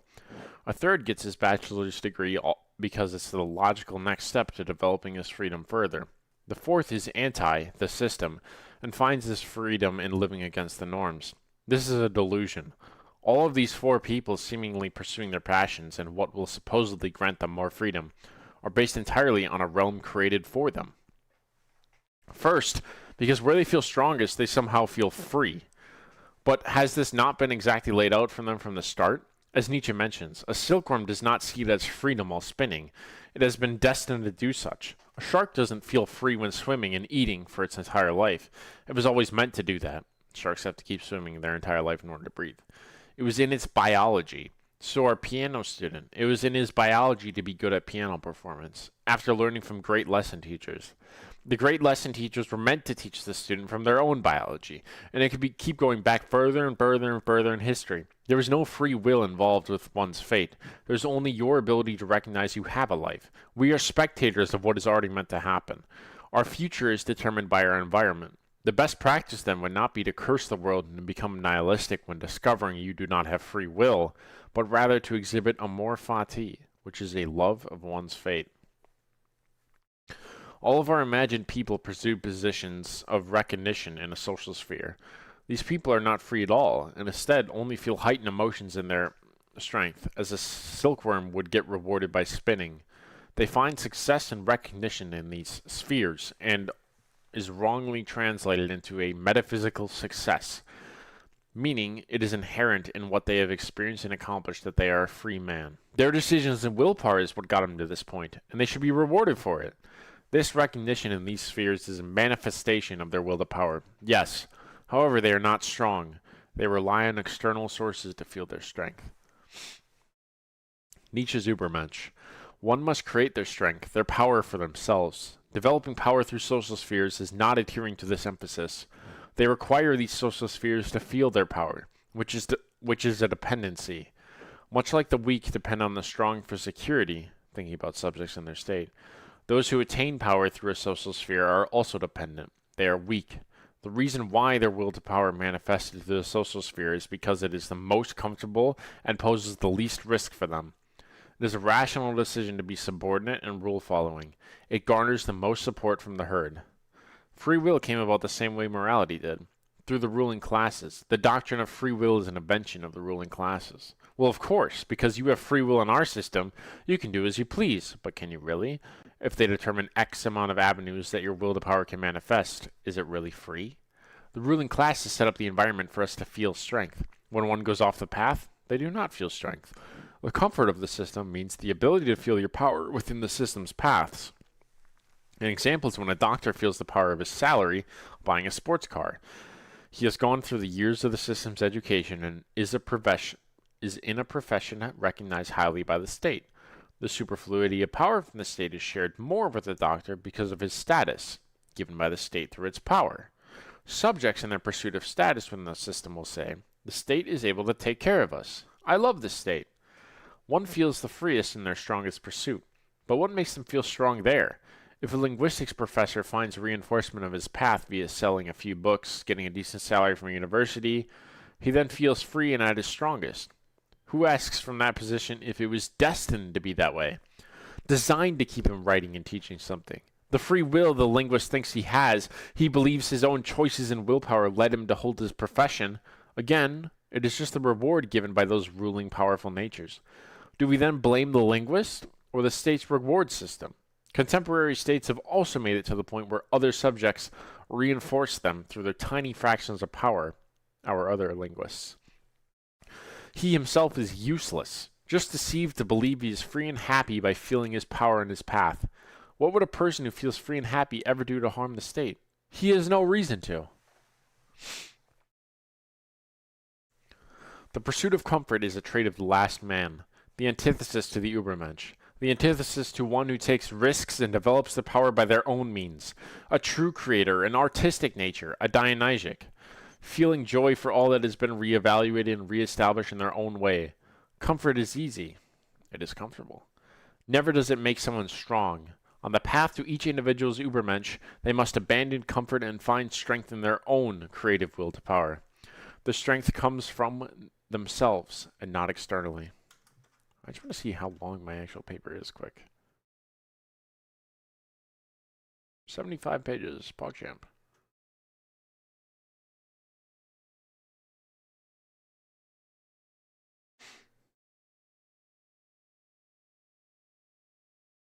Where am I?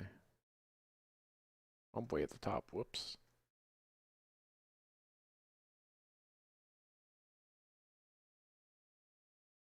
Chat, I can't find where I was. There it is. The conception of what the state is both to me and to Nietzsche has been unclear thus far. It is not simply the government, nor is it the government and its working organs, police, politicians, etc. The state is the ultimate conglomeration of all of the bodies used to repress subjects. This is what Nietzsche thinks as well. The original German of the government and the state in Human All Too Human is where we can start. Nietzsche wrote on the government and the state in the genitive case. In German, the genitive case is used to show possession of an object by another. For example, the man's dog is der Hund des Manns. In Human, All Too Human, aphorism 320 begins with Die Regierungen der großen Staaten, the governments of the big states. The government is something contained within the state, something possessed by the state. The metaphorical idea I have from Nietzsche now is best thought of through clouds. Imagine there's a cluster of clouds. These clouds function like normal clouds. They accumulate via evaporation and then they rain.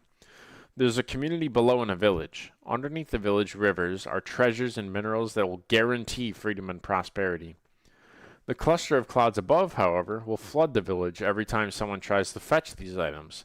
So society is never to go into the rivers. They tell each other it is forbidden. The clouds, when they evaporate, siphon a portion of these treasures' power each time, which is why they must stay in the river. Before we continue, the metaphorical does not exactly follow science as far as I know. For the sake of the metaphor, let's pretend that clouds can share water between each other in order to let each area get enough water. Anyways. There was a time when one cloud was enough to flood the entire village, and it had to rain constantly in order for it to happen. However, the village population has expanded, and initially there were many more curious folks wanting to get their hands on these treasures in the river. The one cloud, who we should call government, had an idea. This cloud, instead of picking up water from evaporation, would pick up the smartest and most talented of the village population, and through a short process, turn them into clouds. This one cloud, after picking up the village faith leader, created a cloud to help it flood the rivers. The two clouds were now called the government and the church. As time went on, this cloud cluster, referred to by locals as the state, would add more of the village people to its cluster in order to keep them in control. Culture and the state. One should not deceive oneself over this, are antagonists. The cultural state is merely a modern idea. The one lives off the other. The one thrives at the expense of the other. All great cultural epochs are epochs of political decline. That is, that which is great in the cultural sense has been unpolitical, even anti-political. Culture is itself a cloud, and probably one that takes the most water from the widest amount of people. Living off of one another is how our clouds operate, along with how our clouds operate with the people of the village. The clouds thrive off of the expense of the village, losing their best religious leader, warrior, farmer, etc. They made them into clouds. The village would thrive off the clouds ceasing to flood the river, as the villagers would then have access to the treasures of prosperity. Now, there's an interesting idea posed here by Nietzsche which seems to contradict my just given metaphorical. Cultural epochs are epochs of political decline. That cultural epochs are in a dualism with political stability.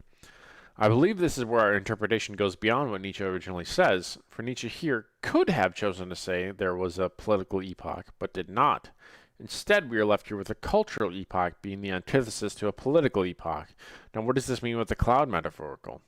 That culture is not something left to the smartest and brightest. A culture only survives when it is maintained by the village people, not the ones who wrote the YMCA, despite them maintaining everything we hold near and dear. I can't believe I wrote a joke in this. What the fuck? So I said a culture only survives when it's maintained by the village people, and then I wrote in parentheses, not the ones who wrote YMCA, despite them maintaining everything we hold near and dear. Like, bro. It can't be evaporated up and made a cloud, as then there would be no longer any villagers. The clouds at best can make clouds out of the forces that most influence culture, like the religious leader or a story-rich warrior. While culture and politics are antagonists here, they still remain within the state. Culture is oppressive because it fits an identity to you based on your environments. It controls you, and that it makes you live up to X or live according to Y. That is why it is included as one of our clouds. However, it is important to recognize that culture and politics have the capability to work together as much as they are opposed to one another in their epochs. This is where you might consider that I have disagreed with Nietzsche. However, the following example I would not consider an epoch, and this is about to the extent I think I see the two collaborating. Contemporarily, culture can be made from politics. Think of when Donald Trump first said into the microphone, "Wrong!" That shaped culture for a few months. I know for certain that I was one of many repeating the way he said it. Through this metaphor, we finally understand what the state is. Hooray! We can go home now! It is a group of bodies working together to oppress. Without one, there would not be effective control. They help each other by lessening the load of rain required to flood the village. This is Nietzschean because of Nietzsche's comments on how the state will pick the best products of education and incorporate them into their cluster. Endow it by their talents with an ever new and brilliant luster. This is my idea of the state, influenced heavily by Nietzsche. This definition is a living, breathing conception. This is important to find as we will be analyzing, as we already have, multiple of the clouds of this cluster in our further writing.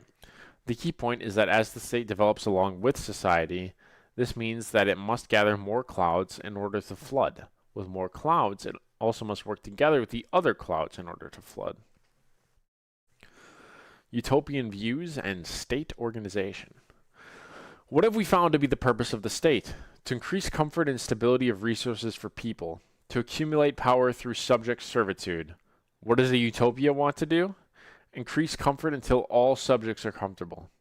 Hooray! We already know that this utopianism would be a problem for Nietzsche. Well, I just realized I'm looping like the same songs. I fixed it.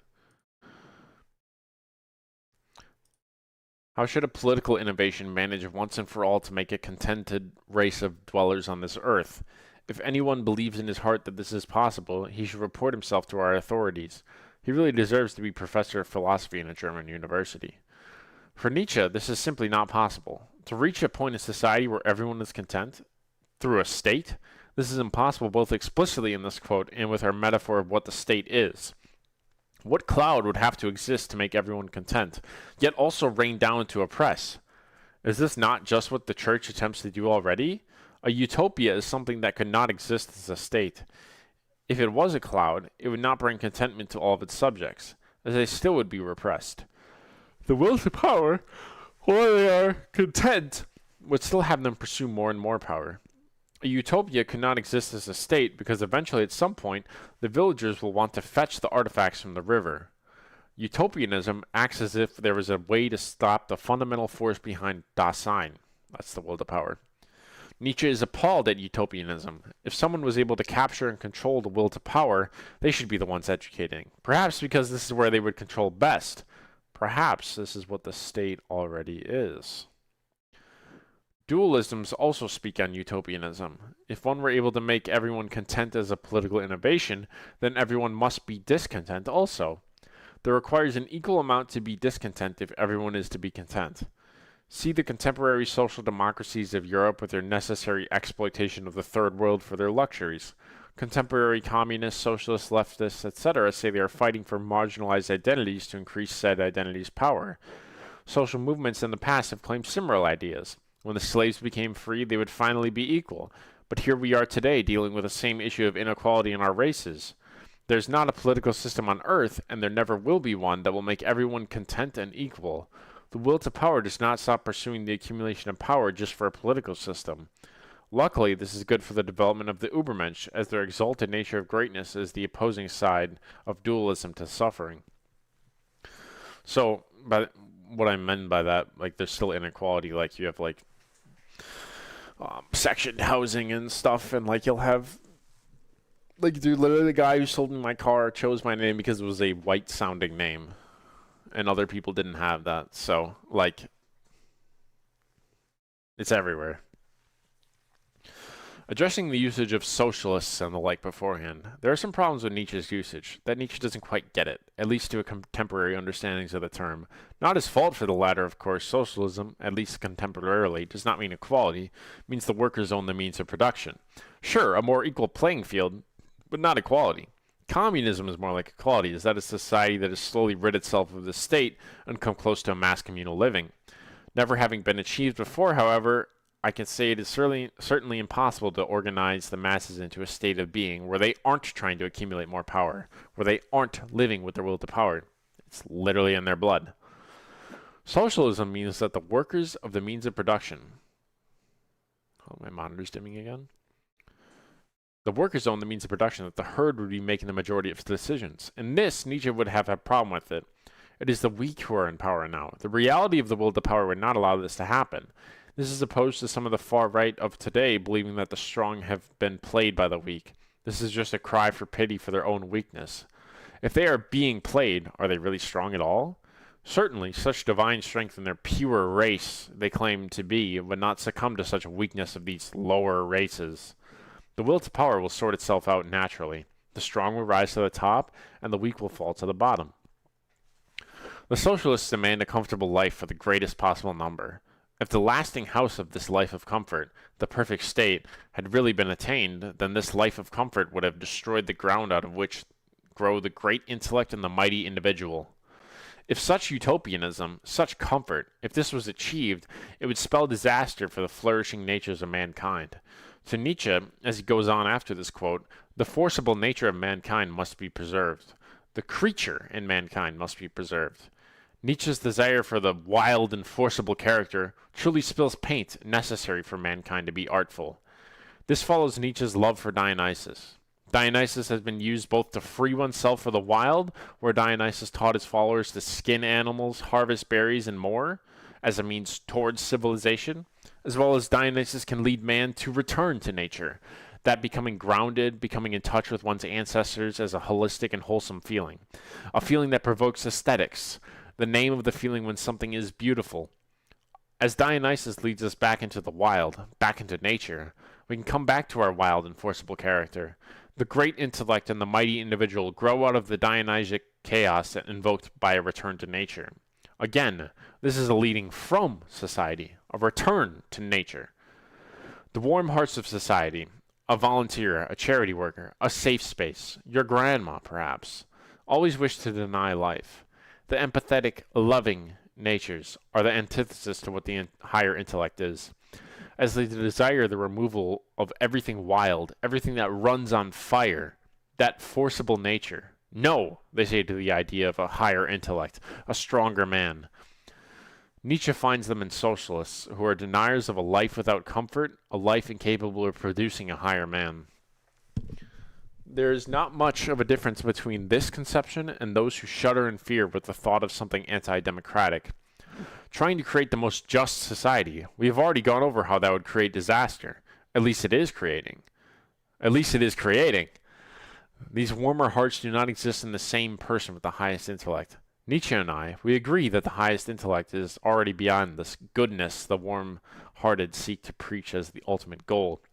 The production of the highest intellect would not come from an absence of everything wild and forcible. Love is the wildest of emotions, don't we think? This section ends with Nietzsche saying that the highest intellect will not advance the founding of the perfect state, inasmuch as there is only room in it for wearied individuals. Where one's idea of their Übermensch might live in a close proximity to politics, Although if one were not directly involved, I would see it as a huge waste to invest so much into the rabble talk of the political sphere. Nietzsche consistently says how politics, meaning the rabble and bickering over issues so far distant from us, are beneath a great man. They would certainly advocate only for a society where weak, sick, feeble are allowed to exist, that there is still inequality. With everything said thus far, Nietzsche would not be an advocate of democracy. There is too much importance in inequality to create the highest intellect or the Übermensch, as one so great must be born out of suffering. A system which idealizes and attempts to pursue a more equal world is the antithesis of Nietzsche's system. The pressure for countries to democratize. What are the consequences? Some may look at contemporary European states and the United States. The same novel conditions which, this is a quote, the same novel conditions which will, on average, create a leveling and mediocratizing of man, a useful, industrious, highly serviceable, and able herd animal man, are adapted in the highest degree to giving rise to exceptional men of the most dangerous and enticing quality. For while that power of adaptation which continually tries out changing conditions and begins a new labor with every new generation, almost with every new decade, cannot make possible the powerfulness of this type. While the total impression produced by such future Europeans will probably be that of multifarious, garrulous, weak-willed, and highly employable workers who need a master, a commander, as they need their daily bread, while therefore the democratization of Europe will lead to the production of a type prepared for slavery. In the subtlest sense, in individual and exceptional cases, the strong man will be found to turn out stronger and richer than has perhaps ever been before. Thanks to the unprejudiced nature of his schooling, thanks to the tremendous multiplicity of practice, art, and mask, what I mean to say is that the democratization of Europe is at the same time an involuntary arrangement for the breeding of tyrants, in every sense of that word, including the most spiritual. Democracies to Nietzsche are the setting of conditions that level and mediocritize man to be useful to the rest of the herd. A democracy to Nietzsche is giving the herd animal power, along with an alleviation of suffering for the lowest of society. Democracy is another step closer to communal living. The usefulness to the herd is even more pronounced as the world progresses in that direction. It is a society that quite literally relies on one's usefulness to the rest. This direction is a diminishing of the chaotic, tyrannical, and forcible natures of man that make man art, beautiful, aesthetic. The consequences going towards communal living is that man is then accustomed to being a highly employable person. To me, that is the highest insult. To be highly employable means the one that never steps out of line. Highly employable is quite literally an appeal to those above you, doing everything that makes you good in their eyes. This is the weakest one can make themselves, the weakest man, the last man. This progression towards communal living will lead future generations of man to be enslaved, as it becomes a trait to be bred for. There then is a desire for commanding natures. There is a desire to be enslaved. The more we sit in democracy, the more we breed weaker, unanimalistic natures. Essentially, slaves. And a slave can only exist when they have a master. Their existence depends on always having a master. This is what sets up our society, and you might notice it, to desire a tyrant in government, and in philosophy. Someone who is crass and animalistic. It's a breath of fresh air. The desires of authoritarianism rise, along with the desires for strong men. Those who can assert as they wish, who are assertive and have become who they are, the most authentic, the most honest. This tyrannical philosophy in a person is in direct opposition to any of the communal systems. The thesis was for college. This desire for democratic, socialistic, equality-based societies is the desire to live in a society that increasingly alleviates suffering, the pursuit of comfort, the traits of the last man. When the herd becomes used to being a slave, it makes all the more useful for a tyrant to appear. And make them into slaves? No. To continue their life as it was before. Now there's a potential counter to my interpretation of Nietzsche given by the man himself. My utopia. In a better arranged society, the heavy work and trouble of life will be assigned to those who suffer least through it, to the most obtuse, therefore, and so step by step up to those who are most sensitive to the highest and sublimest kinds of suffering, and who therefore still suffer, notwithstanding the greatest alleviations of life. What I am taking from this is that Nietzsche does not wish for the strong to be alleviated of suffering, but to include them as well. His ideal, so to speak, would be that everyone experienced the same degree of suffering, accommodating to how much they each can personally handle, so that every man, regardless of power or strength, would experience suffering subjective to however much suffering they can handle. This I want to call the equality of suffering, whereas he does not speak for equality as an alleviator, but equality as a force to shoot the highest intellects into existence through elastic means. Think of how a trampoline is to stretch down in order to launch you higher. If I can handle brutal coal mines and low wages and become stronger as a result, then I suffer to that degree. If I can only handle getting a failing grade on a test before I break down, then that is all the suffering I can handle. It is a spectrum of suffering. Well, I do not think that Nietzsche is interested in actually setting up a society like this in place, as Nietzsche lived a majority of his life stateless and frequently says politics is beneath one. It is an idea that I do not think can be ignored with my earlier interpretations. A forceful abandonment of democracy is something perhaps only China and the Soviet Union ever came close to doing. Such an increase in the threat from the non-democratic countries where the inefficiencies and slow walking of politics would have to come to an end, where the former would have goals set thousands of years in the future and consistently smurf on the democratic nations. When this happens, the time for petty politics is past. The very next century will bring with it the struggle for mastery over the whole earth, the compulsion to grand politics. To me, that is another pro for any undemocratic action. Undemocratic nation. The efficiency of being undemocratic is tremendously better than any democracy ever could hope to have. No agreements to be made over members of the herd, just an unhindered movement of the political agenda. No wonder in times of crises, democracies have to switch on their authoritarian mode to efficiently handle it. Look at the stay-at-home orders from COVID. Authoritarianism, or similar systems, are a deal for progressing humanity on a large scale. Democracy is a weakening of man and a reduction to the herd animal. Nietzsche, if he had to choose, would choose authoritarianism over democracy for the way power is structured and such. Only the powerful can rule in that system. Power has to be at the top. Whether or not they are a powerful leader is a separate metric to be compared only among a separate leader category. Authoritarianism keeps one focused on the power hierarchy. One's will to power can be exhibited much easier if they constantly see and feel fear from the regime with immense power. The presence of the government's watchful eye. Is this not a prelude for resistance? Of course, only one with equal or more power would be even able to pose such a resistance, as the metaphysics would only allow for that. Whoever has the most power will inevitably be the one ruling. So if you think your position on something is correct, then raise your power and make it happen. Nietzsche's military. I'm sure every reader is familiar with increasing military budgets around the world, especially the United States. Some common justifications are to protect from terrorists, because of China's increasing power, and many more. This already sets up a relationship between any two states as hostile, for we are already assuming that the other state is immoral and would attack us immediately if we did not have a strong military. The only reason for self-defense is the assumption that the other is eager and ready to attack us.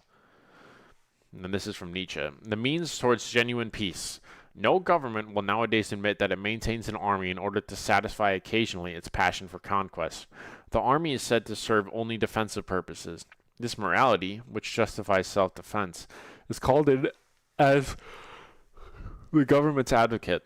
This means, however, reserving morality for ourselves and immorality for our neighbor, because he must be thought eager for attack and conquest if our state is forced to consider means of self-defense. They presuppose evil intentions on their neighbor's part and good intentions on their own. This hypothesis, however, is an inhuman notion, as bad as and worse than war. Nay, at bottom it is a challenge and motive to war. Perhaps a memorable day will come when a nation will voluntarily exclaim, "We will break our swords and we will destroy its whole military system, lock, stock, and barrel," making ourselves defenseless after having been the most strongly defended from a loftiness of sentiment. That is the means towards genuine peace, which must always rest upon a pacific disposition. The so-called armed peace that prevails at present in all countries is a sign of bellicose disposition, of a disposition that trusts neither itself nor its neighbor, and, partly from hate, partly from fear, refuses to lay down its weapons. Better to perish than to hate and fear, and twice as far better to perish than to make oneself hated and feared. This must someday become the supreme maxim of every political community. The tree of military glory can be only destroyed at one swoop, with one stroke of lightning, but, as you know, lightning comes from the cloud and from above. The rhetoric of self-defense played up by those enslaved by the military-industrial complex is a challenge and motive to war. At a playground, the biggest sandcastle is the coolest. In the real world, the biggest military is the strongest. We really are just a bunch of big children, aren't we? What Nietzsche is then proposing as a solution to this issue of supposed inevitable threats is the complete destruction of one's own military. To Nietzsche, it is much better to fall to a foreign government's invasion than to hate or fear a large government. It is twice as good to fall to a foreign government than to make yourself hated and feared. Nietzsche is advocating for a militaryless world, but how will that happen? Only with one swoop can we extinguish the fires of war and immorality of our neighbor. For example, a nation would completely abolish the military. No scraps, no leftovers, no military police in other countries, no bases, no basic training, no National Guard, no military hospitals, all gone in one immediate swoop. Anything left over is not going to give us peace. The governments must fully commit to the idea that to stop war, the military must go entirely. This is the means towards genuine peace. To protect from the other is to protect from the evil. These modes of evil are, of course, always subjective to the one who spoke thus. And again, there are those who regard it as virtue to say, virtue is necessary. But after all, they believe only that policemen are necessary.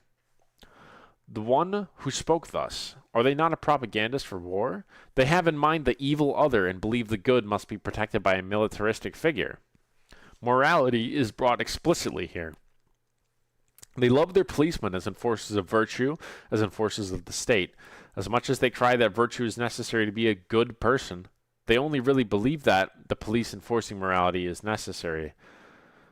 As long as the evil other is deterred by our militaristic figure, they are presupposing bad intentions on their rivals. Attitudes of morality such as this, these are some of the reasons why we lack the means towards genuine peace.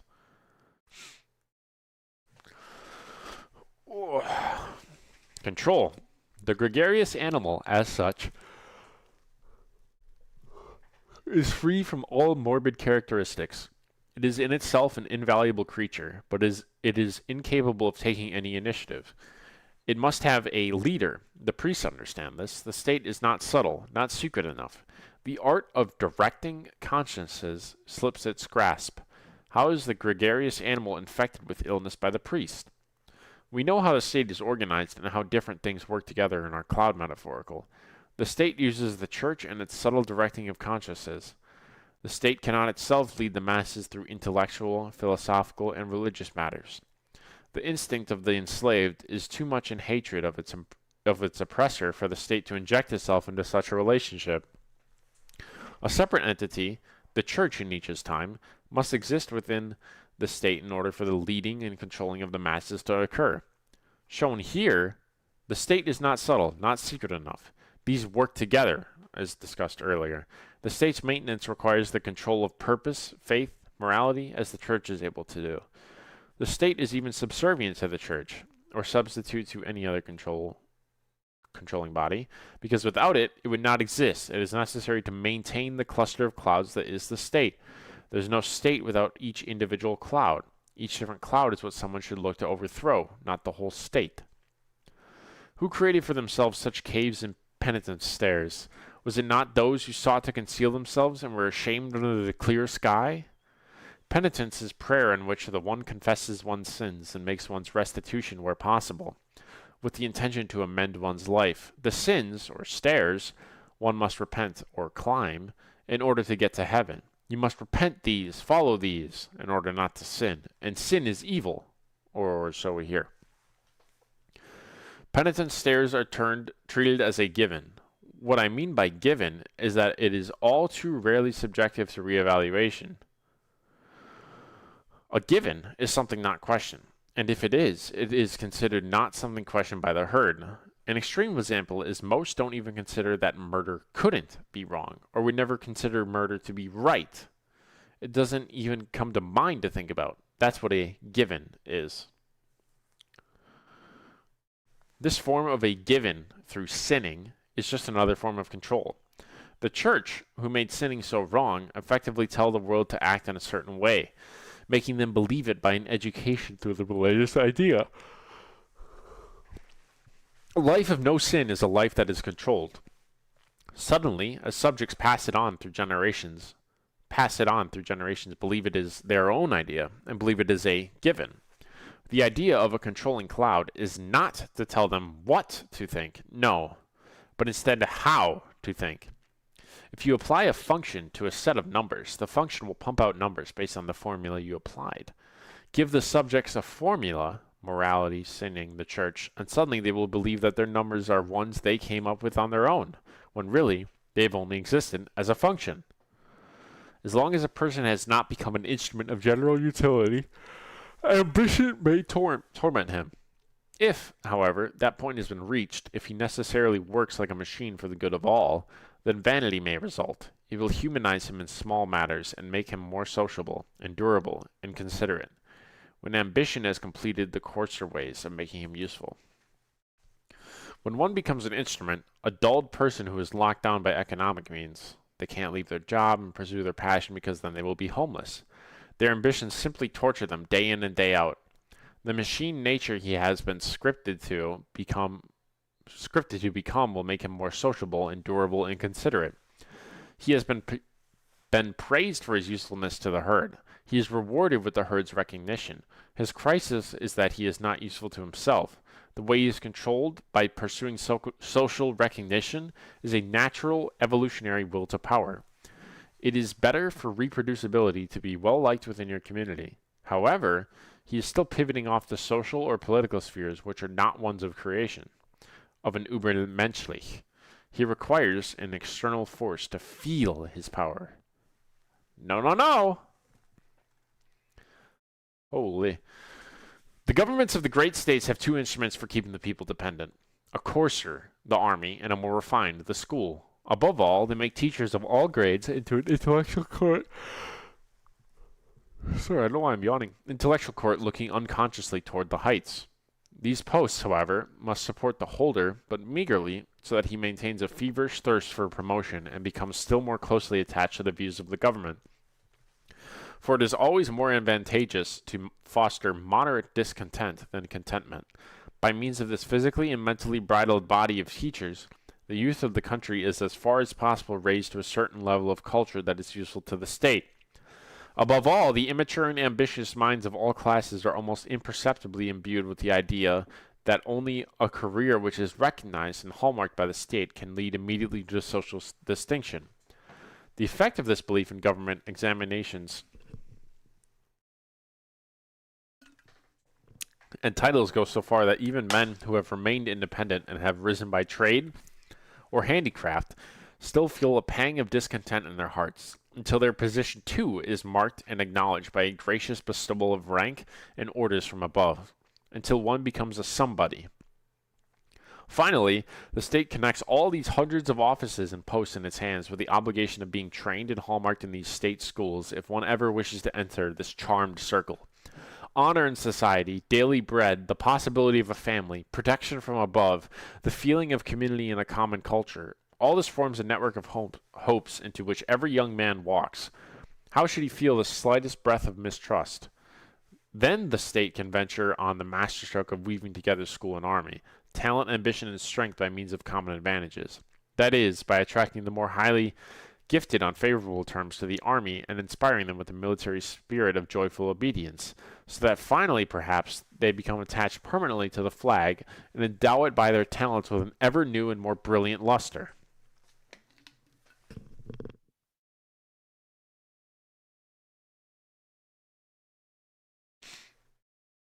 Excuse me for the lengthy quote, but trust me, it was much longer before I cut out the unnecessary elements. Two instruments, two clouds. To keep subjects dependent on the state. The state has already given subjects the purpose through their relationship with clouds such as the church.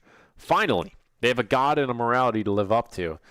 Keeping subjects under control is coarsely done by the military. Chaos is not desirable when seeking control. The weaker form of control is the state's military, for its coarseness and potential ruthless coercion is a symbolic of only a weak state. It is insecure about its power. The stronger form of control is the schooling and education system. Whether that be through morals or formal schooling, it is presented as a given good for society, leaving the individual's minds vulnerable to eat the soup of propaganda and obedience. P2MG soup. This tricks them into believing that they came up with what the state is presenting, and not that they were guided how to think by the education system first. Social recognition is something the will to power can manifest as, and an increase in recognition is an easy way to control people. A person is a nobody until their social recognition reaches a certain level. At the moment of social recognition, one becomes a somebody. But let's be clear here, as Nietzsche was not. They are not a somebody in the objective sense. All they are is a somebody pivoting off of a social sphere, which is something external. I give you significance, so listen to how you can get it, says the state. This position of comfort that they attain through honor in society, why would anyone ever feel mistrust for that force which made it so they are honored? This is where comfort can be an allusion to a genuinely creative will to power. For those who make power on their own means, it takes suffering. It takes it within oneself, instead of relying on something external. For it is hard to see past the blinds when they are closed by a reputable body in society. The last portion of this quote talks on how education breeds the subject. Then when they have been bred successfully, education will give increased social recognition, economic recognition, and more based on their capabilities. Through giving these rewards to the best of subjects, they become attracted to the flag, and endow it by their talents with an ever new and more brilliant luster. Imagine if one's gifts and talents were harnessed by themselves alone, created by themselves alone, and their colors painted with by themselves alone.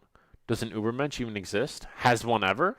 Or is all mankind doomed to pivot off of an external sphere because of mankind's breeding to become generational slaves? Breeding to make the state too strong. There are no teachers. As thinkers, we ought to only speak of self-teaching. The instruction of the young by others is either an experiment performed upon something as yet unknown and unknowable, or else a thorough leveling process. In order to make the new member of society conform to the customs and manners that prevail for the time being, in both cases, the result is accordingly unworthy of a thinker, the handiwork of parents and teachers, whom some valiantly honest person has called nos enemies naturales, which means our natural enemies. One day when, as the world thinks, we have long since finished our education, we discover ourselves. Then begins the task of the thinker, and then is the time to summon him to our aid, not as a teacher, but as a self-taught man who has experience. We want the thinker after all education has been accomplished. This point is when the unknowns of the universe have become known, when our pursuit of truth is no longer able to be found, because we have found everything to know. Once again, we are faced with a vacuum of purpose, similar to when the European god died. This is when man would request the thinker, "Please, tell us how to live so that we may find meaning again." But this is their biggest mistake. The task of the thinker is one of the self-taught man, one with experience, and not as a teacher either, but as one not subjected to all the knowns of the universe, one who doesn't orient themselves off of what is right and wrong, one who can make a living life art. One who can make living life art. Natural enemies are the teachers, the parents, who try to sculpt our sculpture, our life for us. All us children want is for you to give us the chisel. Blindly furious diligence, for example, the typical virtue of an instrument, is represented as the way to riches and honor, and as the most beneficial antidote to tedium and passion. But people are silent concerning its danger, its greatest dangerousness. Education proceeds in this manner throughout. It endeavors, by a series of enticements and advantages, to determine the individual to a certain mode of thinking and acting, which, when it has become habit, impulse, and passion, rules in him and over him, in opposition to his ultimate advantage, but for the general good. The first operation, as already alluded to, is getting the subject to believe in the value of their education. Then anything residing under such a label becomes part of this inherent value. Again, he thinks that his thinking is of his own will, that he is free in his pursuit of knowledge, but all of what he does is like a slave, only doing things for the general good. This is the only path set up for him by the powerful, because he feels freedom and his strength to run that path. But what if there were other paths? One must forge his own. Imprisoned in the state to make him tame, who invented bad conscience in order to lacerate himself. This is why people decide to, even if they realize how education controls, maintain their position within the state. The will to power directs us through education as the only path to guaranteeing an accumulation of power. This laceration of what man could be, imprisoned in the state to keep him tame, but his strength would throw chaos into the order where he currently is comfortable if he wasn't so lacerated. Basically saying, like, you're taking this path already forged for you by getting an education, all this stuff, which gives you money, you can buy shit, increase your power. But that's because it's like a guaranteed way to do it. Whereas if you did it, if you try to make your own path, it wouldn't be guaranteed. And you want to find security and not insecurity. Devotion to the state and the herd, in which pity, like an ultimate sin, seeks to attack him, to seduce him from allegiance to himself, to remain master here to keep the elevation of one's task clean of the many lower and more short-sighted drives which are active in so-called selfless actions. That is the test, the final test perhaps, which a Zarathustra has to pass, the actual proof of his strength.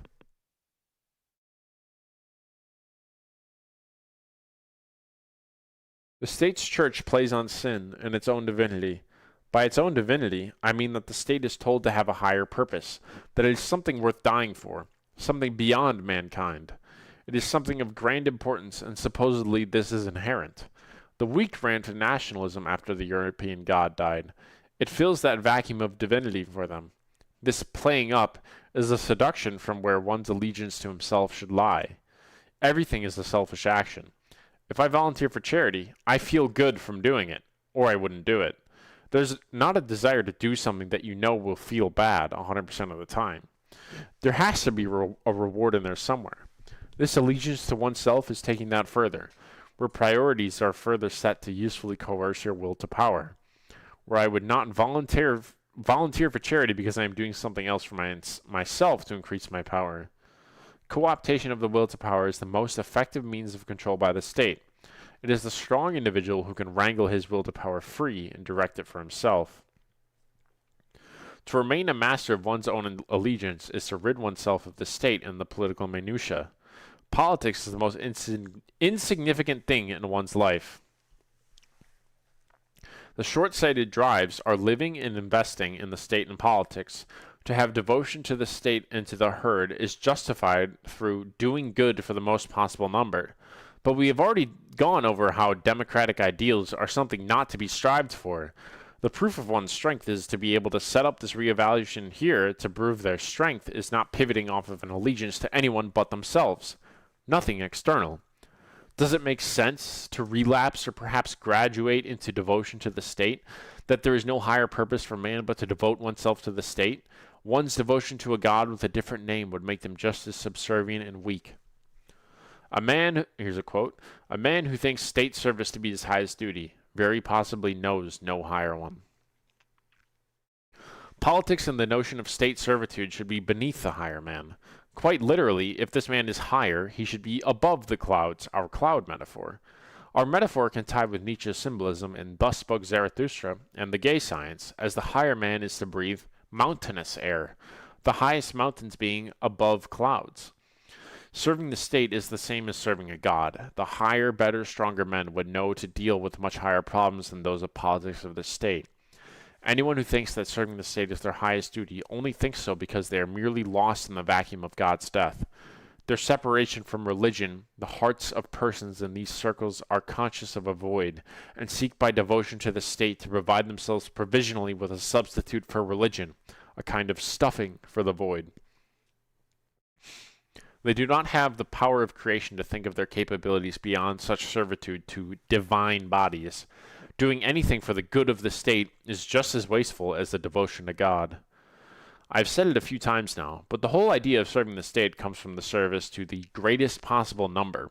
Dying for one man is simply not enough. I must die for thousands, perhaps millions. What does Nietzsche say? A man will very readily decide to sacrifice his life for the state. He will be much slower to respond if an individual, and not a state, asks for the sacrifice. It seems to be out of reason that one man should exist for the sake of another. Let it be rather for the sake of every other, or at any rate of as many as possible. O upright judge, as if it were more in reason to let the majority decide a question of value and significance. For the problem is, in what way may your life, the individual life, retain the highest value and the deepest significance, and how may it least be squandered?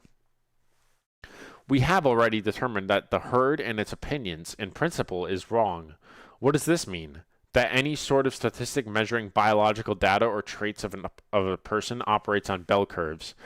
Where most people are not smart, physically apt, etc., this is just the reality.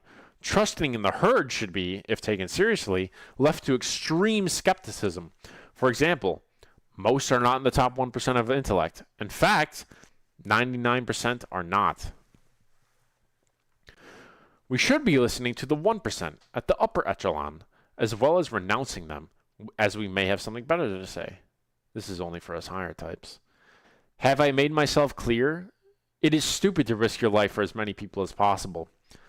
For example, if we think of people who are great, no matter what metric you use to measure this, it automatically excludes a majority of the population. Have you renounced democracy yet? The top 1% of anything means that the bottom 99% of that same thing are not as good. So why would a great man, great by his own creation, the top 1% of something, risk his life for the 99%? The best value for the majority would be for the bottom 50% to risk their lives for the top half, die for the most valuable types, and not the common herd animal. The herd is not worth saving. Do you love your state if it is set up to do the best for all like you idealize? But wait, we almost forgot. The dualistic nature of the world would mean that our Thanos snap ideology would keep cutting the population in half all the time. For this new top 50% would have a bottom half and a top half as well to it. Too much of asking for change instead of loving one's fate. Value and purpose. To life? Has this any significance to us either? Setting a motive to chase happiness or success. Are these not simply set up to leave us in servitude of the state?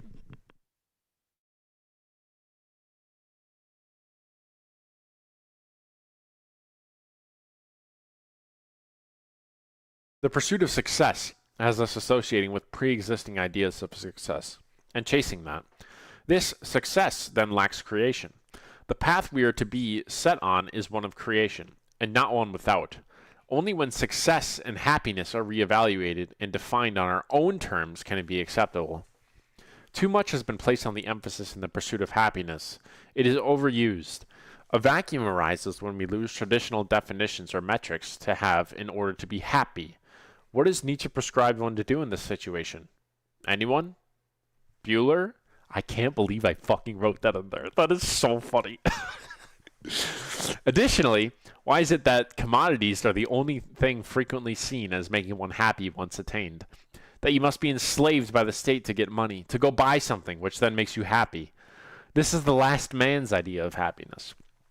Permanently enslaved and never happy with his own creation. He must be enslaved, docile, calm, and employable to be happy.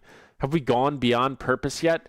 The whole notion seems to be set up by the herd, as they have no capability of creation for themselves.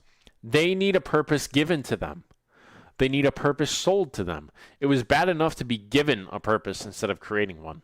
But for you to be enslaved is a necessity to pursue that purpose. One can only hope such people would be able to realize this lack of creation. Maybe then the world's people would not be so nihilistic. And here's a quote. The belief in a divine regulation of political affairs and a mystery in the existence of the state is of religious origin. If religion disappears, the state will inevitably lose its old veil of Isis and will no longer arouse veneration. The sovereignty of the people, looked at closely, serves also to dispel the final fascination and superstition in the realm of these sentiments. Modern democracy is the historical form of the decay of the state. The decay of the state came after God died. Soon after the justification for the rule of the state was over, they had to give up power. God dying was a tragedy for the common man, but the state lost as well. They lost their divinity and had to give silly things like rights and equality. The state would of course fail to flood the village if one of its clouds lost a good amount of effectiveness. Giving man their sovereignty allows them a degree of independence of the state. Not good for the state. However, they did not succumb to this failure to flood. God died, but we left an arm or a leg somewhere. Instead of the cremation that was due to happen, we left morality and subordination to the divine within the thoughts of subjects. This is why you have to be disciplined as a director of crematorium. Finding the void that Christianity left, we are now in a position of finding a new zenith for man to conquest towards, a new purpose. We are still in the post-God is dead era. There is still no one purpose, and there are no creators either. The misguided who have vehemently attacked religion and renounced it, they end up blindly following the state or science in the same devoted way. Atheists could never abandon their faith in science, could they? It is no different. Allow me to give an extended quote for Zarathustra, where discussed are the cravings the state seeks to satisfy in order to get more and more people under its control. No matter what, the state lies. It is a lie to bring people together to control them. When us stronger, more übermenschlich individuals pursue the glory of a mountain, the weak feel their comfort within the ripped textiles of the state.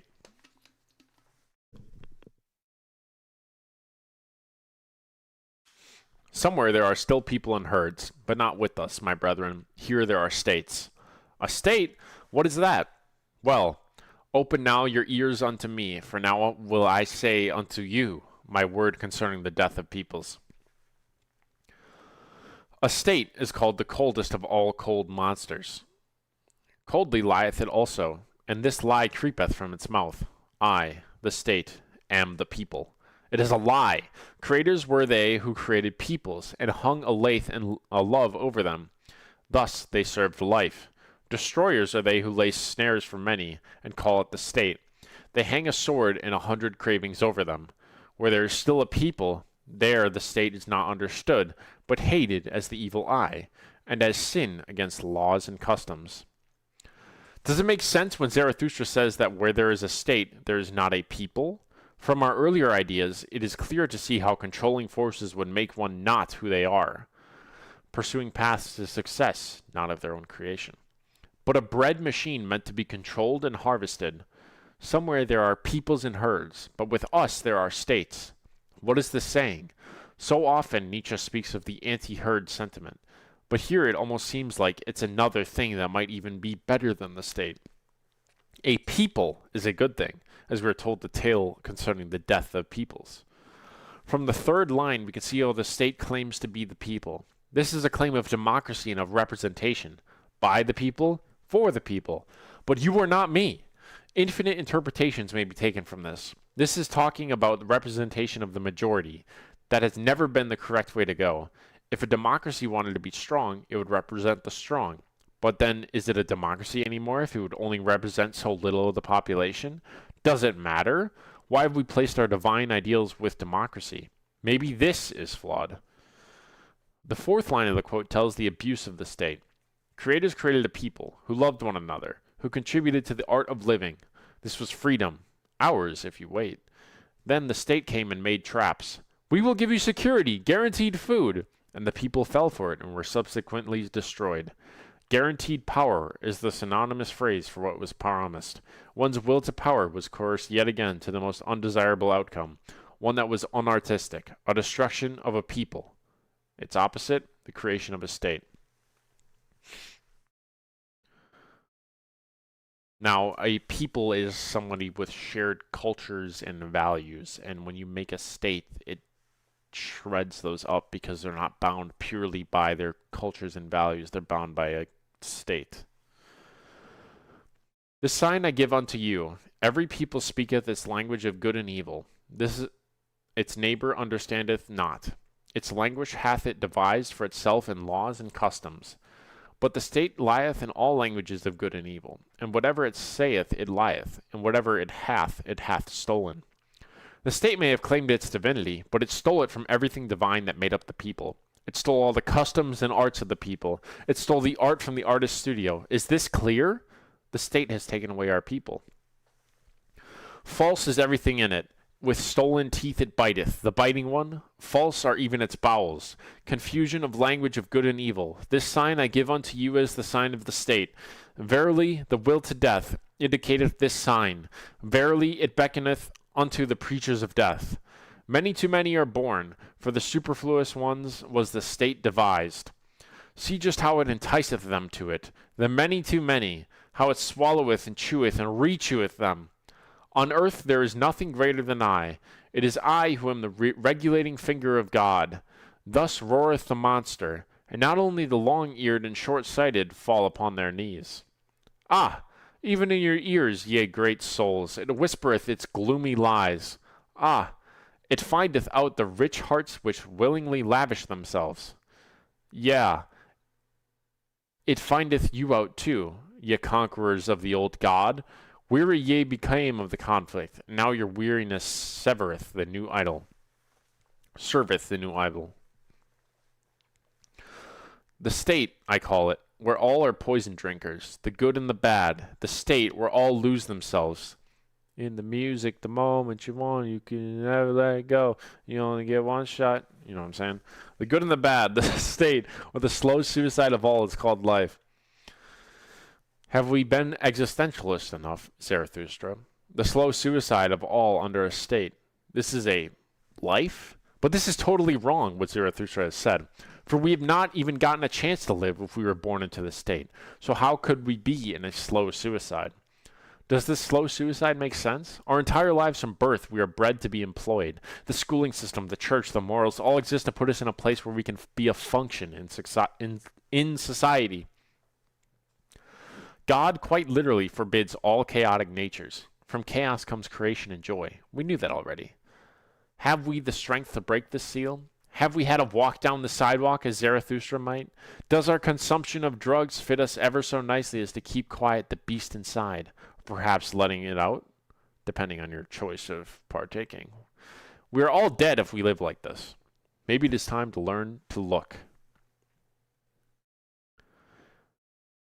Just see these superfluous ones. They steal the works of the inventors and the treasurers of the wise.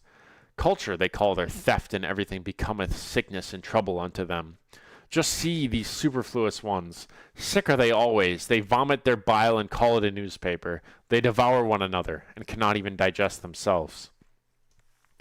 Caught up in the spectacles of the news, social media, books, newspapers, and all other forms the rabble uses as its media, we always love to complain about other people and eat way too many men. This cannibalistic nature is so unquestioned, especially from my generation. Then we hear cries about how the system must change, but those criers have had their stomachs too full of other men to even begin to digest themselves. Who told you to swallow men like oysters, my Prince Hamlet? They are only what they say to other people. They are only the production of the function that they have become. They have not become who they are. And here's a quote. Just see these superfluous ones. Wealth they acquire and become poorer thereby. Power they seek for, and above all, the lever of power, much money, these impotent ones. See them clamber, these nimble apes. They clamber over one another, and thus scuffle into the mud and the abyss. Towards the throne they all strive. It is their madness, as if happiness sat on the throne. Ofttimes sitteth filth on the throne, and ofttimes also the throne on filth. Madmen they all seem to me, and clambering apes, and all too eager. Badly smelleth their idol to me, the cold monster. Badly they all smell to me, these idolaters. All of our desires are hooked up to the machine of the state, the machine that directs our flows to keep us desiring within their system.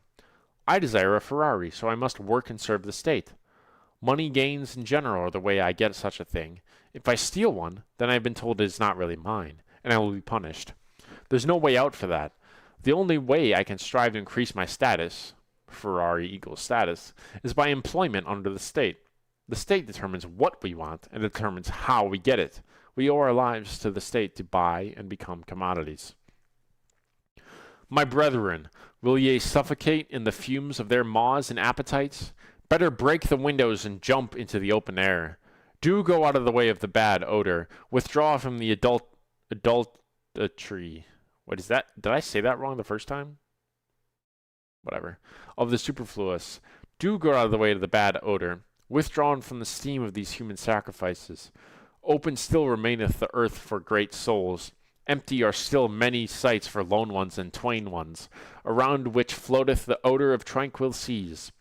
Open still remaineth a free life for great souls. Verily, he who possesseth little is so much the less possessed. Blessed be moderate poverty. There, where the state ceaseth, there only commence the men who is not superfluous. There commence the song of the necessary ones, the single and irreplaceable melody. There, where the state ceaseth, pray look thither, my brethren. Do ye not see it, the rainbow and the bridges of the Übermensch? Is the ending of this quote not the perfect preamble to a reevaluation? Look at your life and see where you are fitting in exactly how the state wants you. There is a freer world beyond it. Do you not see it? Where our desires are not withheld by enslavement. This is the choice, though, to purposely work against comfort. We have to choose to pursue this freeing path of our own creation. We have to choose to see the rainbow, and choose to cross this bridge. Where the state ceaseth, we just addressed this not too long ago, my friend. The state now having ceased, we can finally see again the rainbow and the bridge of the Übermensch, the zenith that man is ought to strive for, the prosperity of humanity. But we must see it, we must create it, for man is too susceptible to finding yet another divine body to attach blind devotion to. Too much does human existence exist devouring one another, with no time to digest and create the brick road of the path to the Übermensch. Free yourself. One should not be mad at the state or at God for lying to them, but mad because they believed them. Now without that, they are deceived and have no room for creation. God has left a vacuum, but the rest of his body still lies in morality and the instinct to devote to the divine. All creative powers should be directed into each one's vacuum. This is our task. Next section is intellectuals for the state. If the state be firmly enough established not only to initiate, but control education and bear its whole weight, such breadth will merely profit the competition of the state with other states. A highly civilized state generally implies, at the present time, the task of setting free the spiritual forces of a generation, just so far as they may be of use to the existing institutions. Setting free the spiritual forces of a generation refers to letting one's mind wander while still in their state-sanctioned role. A professor may let their mind wander and come up with a multitude of different ideas for research. Let me find a way to analyze EU sanctions. Let me find a way to determine what people think about conspiracy theories. Let me investigate the Russian-Ukraine war, so far away from me. Let me determine if AI has rights or not. Let me use my math obsession to try and slot social phenomena into a calculation, a dehumanization. Let me investigate what's going on with the school-to-prison pipeline. All these endeavors are useless. For how do they contribute to the art of life? Letting one's mind wander here is set for a purpose. Have we seen this yet? Talking about these issues won't do anything. Being trained to research these scenarios won't make the people actually affected better off. Anyone spending hours on research such as this ought to say, "I will do nothing to shake anything up, I promise," and their faculty partners will respond, "Good, I will now give you a salary and a pension. Now go away and make the next generation do this as well." Then a quote, "Yes, the university philosophy should have on its monument, 'It has hurt nobody.' But this is rather the praise one gives to an old woman than to a goddess of truth. The rewards given to one who appeals to the system, their strength is based on that socio-political sphere. A professor's strength is based on an educational sphere. Strength, which again, is not strength of their own creation. They have to pump out research like a machine. It is seeking comfort by maintaining their status as a cog within the educational machine. Do we see how this is a denigration, a degeneration of life? Such intellects, but are they even, if they fall to this denigration, have evaporated up into the cloud of education made of many of the smartest people, but here we have already lost the true meaning of what to be smart is. Here's a quote. In fact, all these considerations go to prove the aim of culture is most unknown precisely where the interest in it seems liveliest. The state may trumpet as it will its services to culture. It merely helps culture in order to help itself, and does not comprehend an aim that stands higher than its own well-being or even existence. The businessmen in their continual demand for education merely wish for business. The culture cloud, part of the state, American culture is a culture with a state's name attached to it. What does a strong culture do when it is called American culture, German culture, etc.? Well, that culture I like is associated with the state, meaning the state is the one responsible for making the culture I belong to so good. So we should preserve the state. Do you see how this acts as a leech onto our identity? The last thing one wants to do is shatter the idea of who they are, even when everything they are is something that they have either bought or been told. The idea of who they are is something that they are only an infinitesimally small part of. One would rather name themselves by something that they thought was beautiful on a day-to-day basis than anything else. I'm the sound of strong wind blinding my ears. The last part of this quote is about businessmen. Demand for education is demand for business, as the education system exists for preparation for the workforce, for the enslavement of man.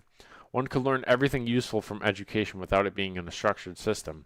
It is just that society is too concerned with truth pursuit, the will to truth, over the artful nature of mankind. Of course, it seems convenient that you get paid more the more behaved of a slave you are. If I have a better university degree, I get paid more than just having a high school degree. The better slaves get more power, which gives them more incentive to be better slaves. It has gotten so bad. Everyone has at least had the thought once they are part of the factory that goes high school, college, job, at least in America. We've seen the problem, but all that is left is to solidify the path out. What about us, who are within the education system yet also have that revolutionary, reevaluated flair to our souls, that fire that burns more than others, the inherent greatness we exhibit over our peers and professors? I fear they will never have the chance, as the state would never venture to give men these positions, for the simple reason that every state fears them, and will only favor philosophers it does not fear. Well, if it is not the truth predicted for us, look at the supposed top universities picked by the capitalists. They are all too full of neoliberals. Do you ever think that these glorified academics would be the ones to challenge the same body of clouds that gave them their glorification? Do we see how this structure is reinforcing and controlling?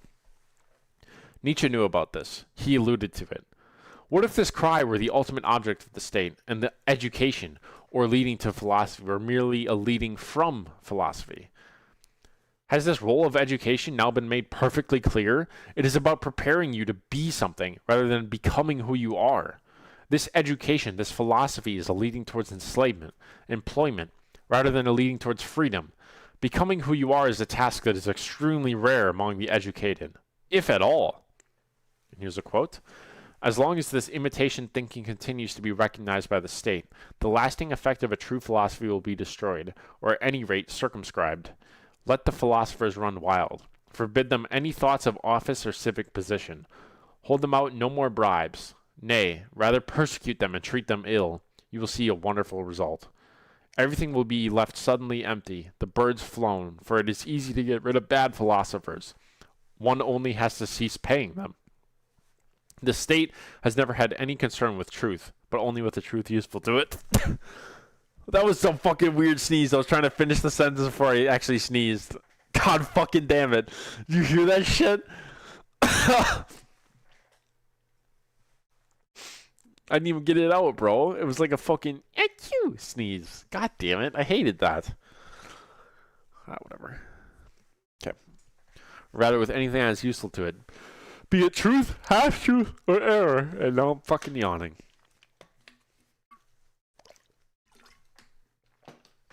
What does Nietzsche mean by imitation thinking? Well, in philosophy, it is about your comprehension of concepts taught, not what you can create yourself. Eventually, we are all exhausted to become imitators of each other. Similar paper topics get handed in, and nothing superfluous comes out of it. This is purposeful, though. The state has never had any concerns with philosophical truth or trying to generate more and more artful ideas so that this truth grows more mature. Instead, it is more concerned with the ideas that benefit it. The truths have already been discovered, and they are conveniently only the ones that will benefit their power. Makes sense. In writing this, I've been imitating Nietzsche throughout in style, and in every paper I turn in, I am never revolutionary in my way of writing for fear of a bad grade. Nonsensical. If you really chose to live life to the fullest, you would live life like every day you would die tomorrow. Do what is artful, what is you. No apologizing for what makes you real. The clouds will evaporate the philosophy chair who is producing ideas. It will make the clouds rain. The treasures at the bottom of the river are of the devil, are a sin. And suddenly he is the state as well. What makes a good philosopher according to Nietzsche? One who is not enslaved to the state or friendly to it. Persecuting these bad philosophers, their ideas let them get fired. They are ridiculed in social contexts, and then made lonely. But this is just going to help them ever more. For we have already understood Nietzsche's dualisms, and this isolated philosopher's suffering will make him great, and even greater if he already was. The philosophers that are bad, they are the ones employed by the universities and glorified thusly. If the state were to stop paying them and they lost their platform, bad philosophers would cease. The state would never do that.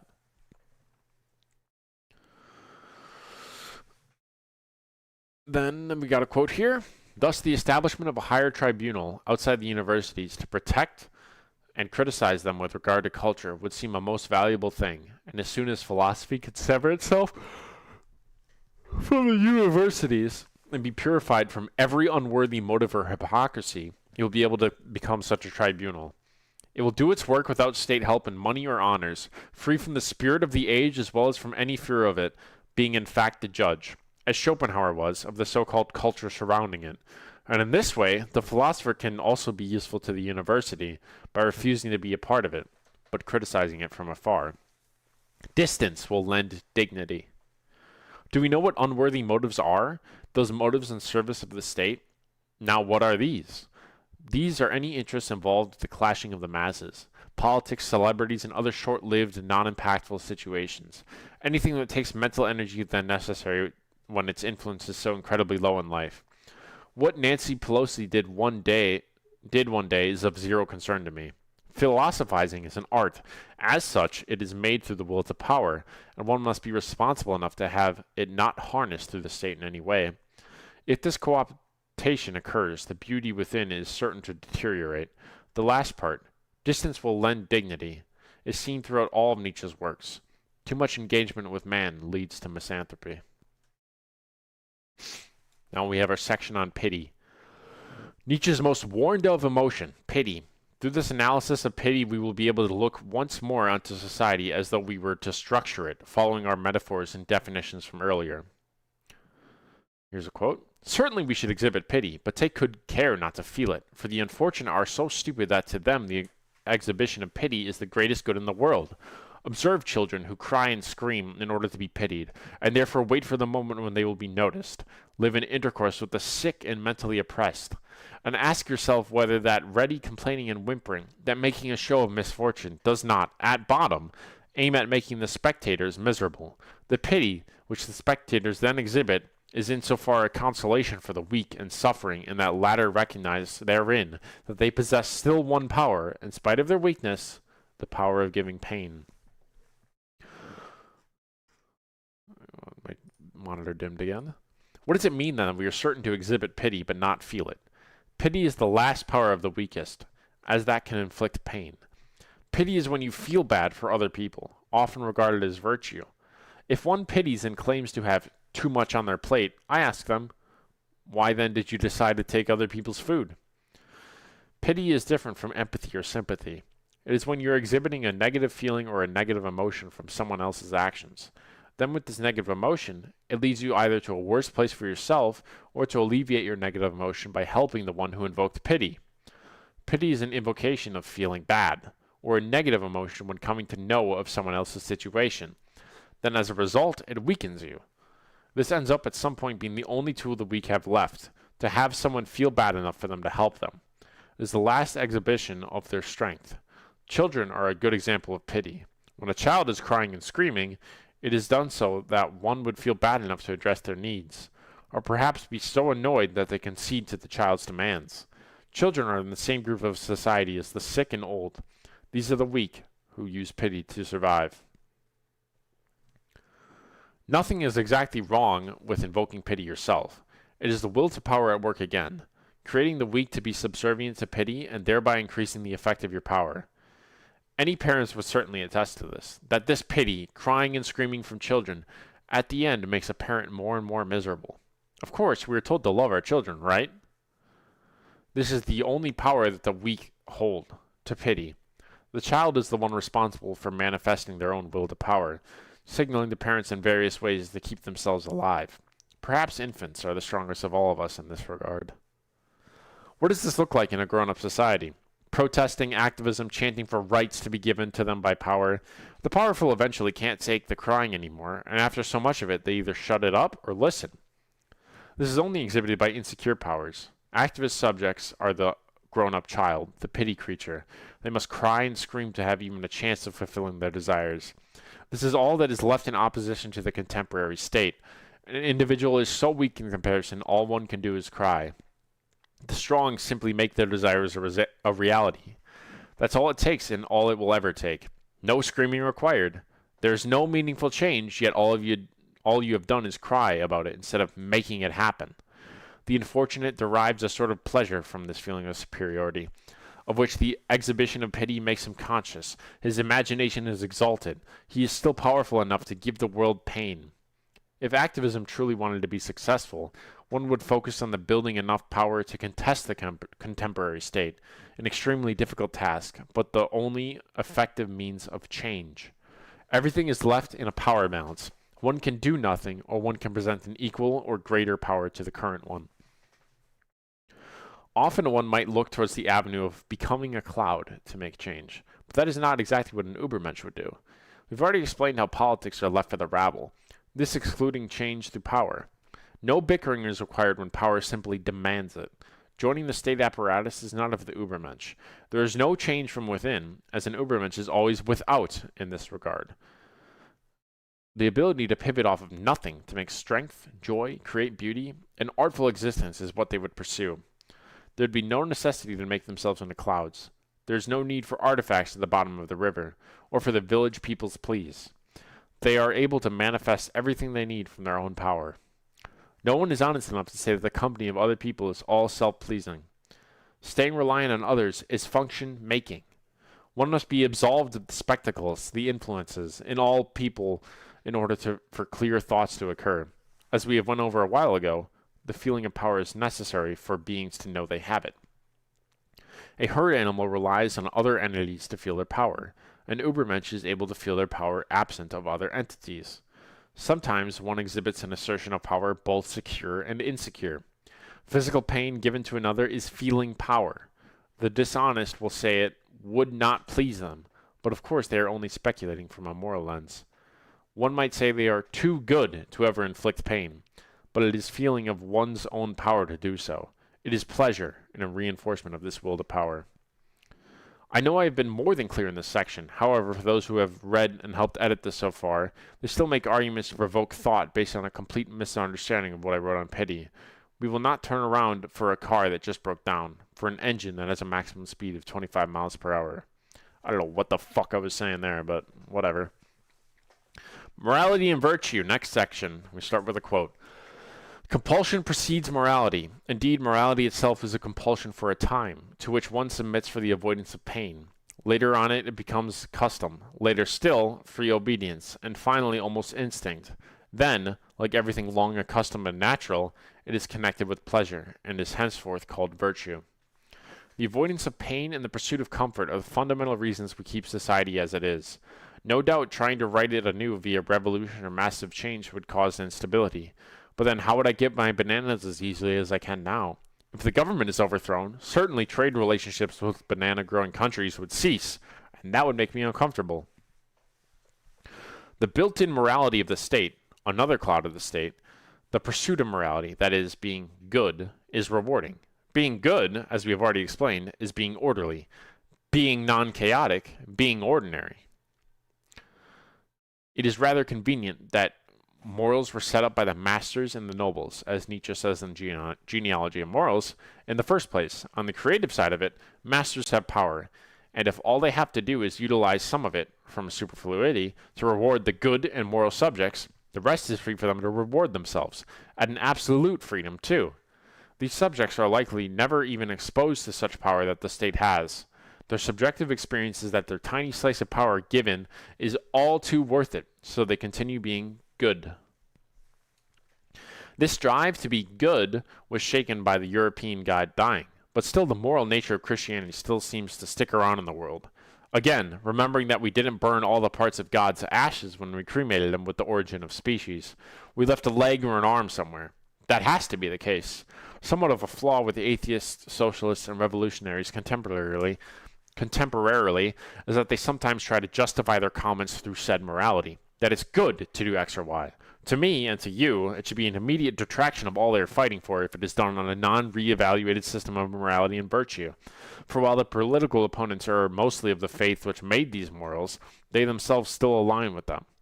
Either reevaluation must take place and the process explained thoroughly, or they should have renounced all morals, end the hypocrisy, or end believing in these liberated minds.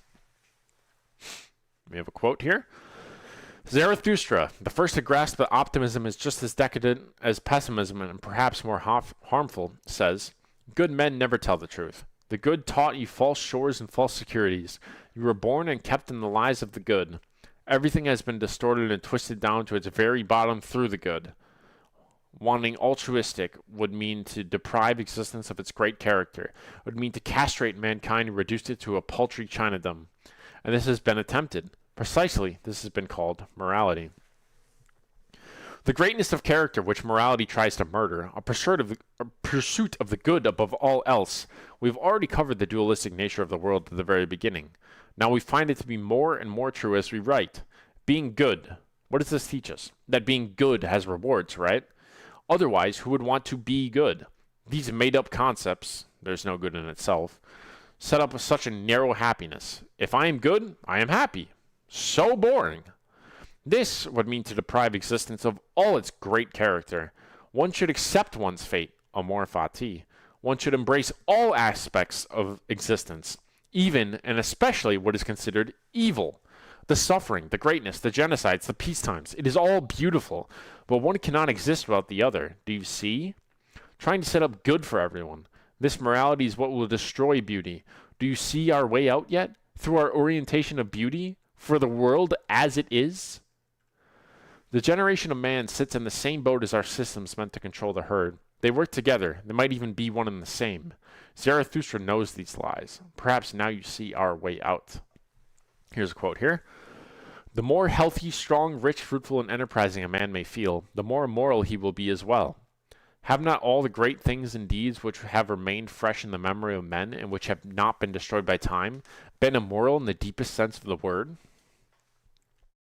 Where has immorality landed? On everything that is strong, powerful, or dangerous. To whom? The state, those in power, those who wish to control? Does freedom then lie in immorality? Perhaps our great cultural leaders should preach immorality, but then they would immediately be removed from their leadership, right?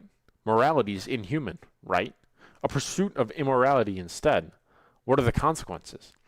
The consequence is that one might finally embrace everything that makes one human. It is not of man to be set to a specific code or rule set that governs his choices, his existence, his afterlife. Following rules makes man boring. It is the unpredictable, superfluous, chaotic, artful way of life that breaks morals and brings beauty. The Dionysiac in man is what brings beauty. If peace on earth as a goal is achieved, do you see how boring that would be? Especially for those involved in the spectacle. We would lose all entertainment through random foreign countries' affairs. Not to speak of the billions lost in the military-industrial complex as well. No arguing, no bickering, only peace? We might as well castrate everyone or even go through and lobotomize everyone. Then no one would be able to have that fire inside them that burns hot and burns others. At that point, one might just simply desire the opposite of living. But you see, some people feel restricted to living like this already today. Those who follow someone else, those who are not of their own creation, those who are given everything that they are. Do you see why I preach as I do? Become who you are. Be creators. Be artists. Words can only do so much. I already know even with any reader's grasp of what I have said, there will still be some who remain numb. But without some who are numb, there aren't any who are great, who can feel beauty. The existence of great men is rare. The majority will not be great men, and that was said earlier by looking at a bell curve. Unfortunately, through our peacemaking, pity, and democratic ideals, we let the inherently weak have power. They cannot handle the flames of the higher men that they try and turn the tables on, because someone thought it would be a great idea for society to be ruled by the weak collectivists. We have been breeding slavery and rule following to subordinates forever now, to the point where a strong man will appear and everyone will immediately be scared of him instead of inspired. They will fire him before they let him have power. Do you see how the world of the weak has been made?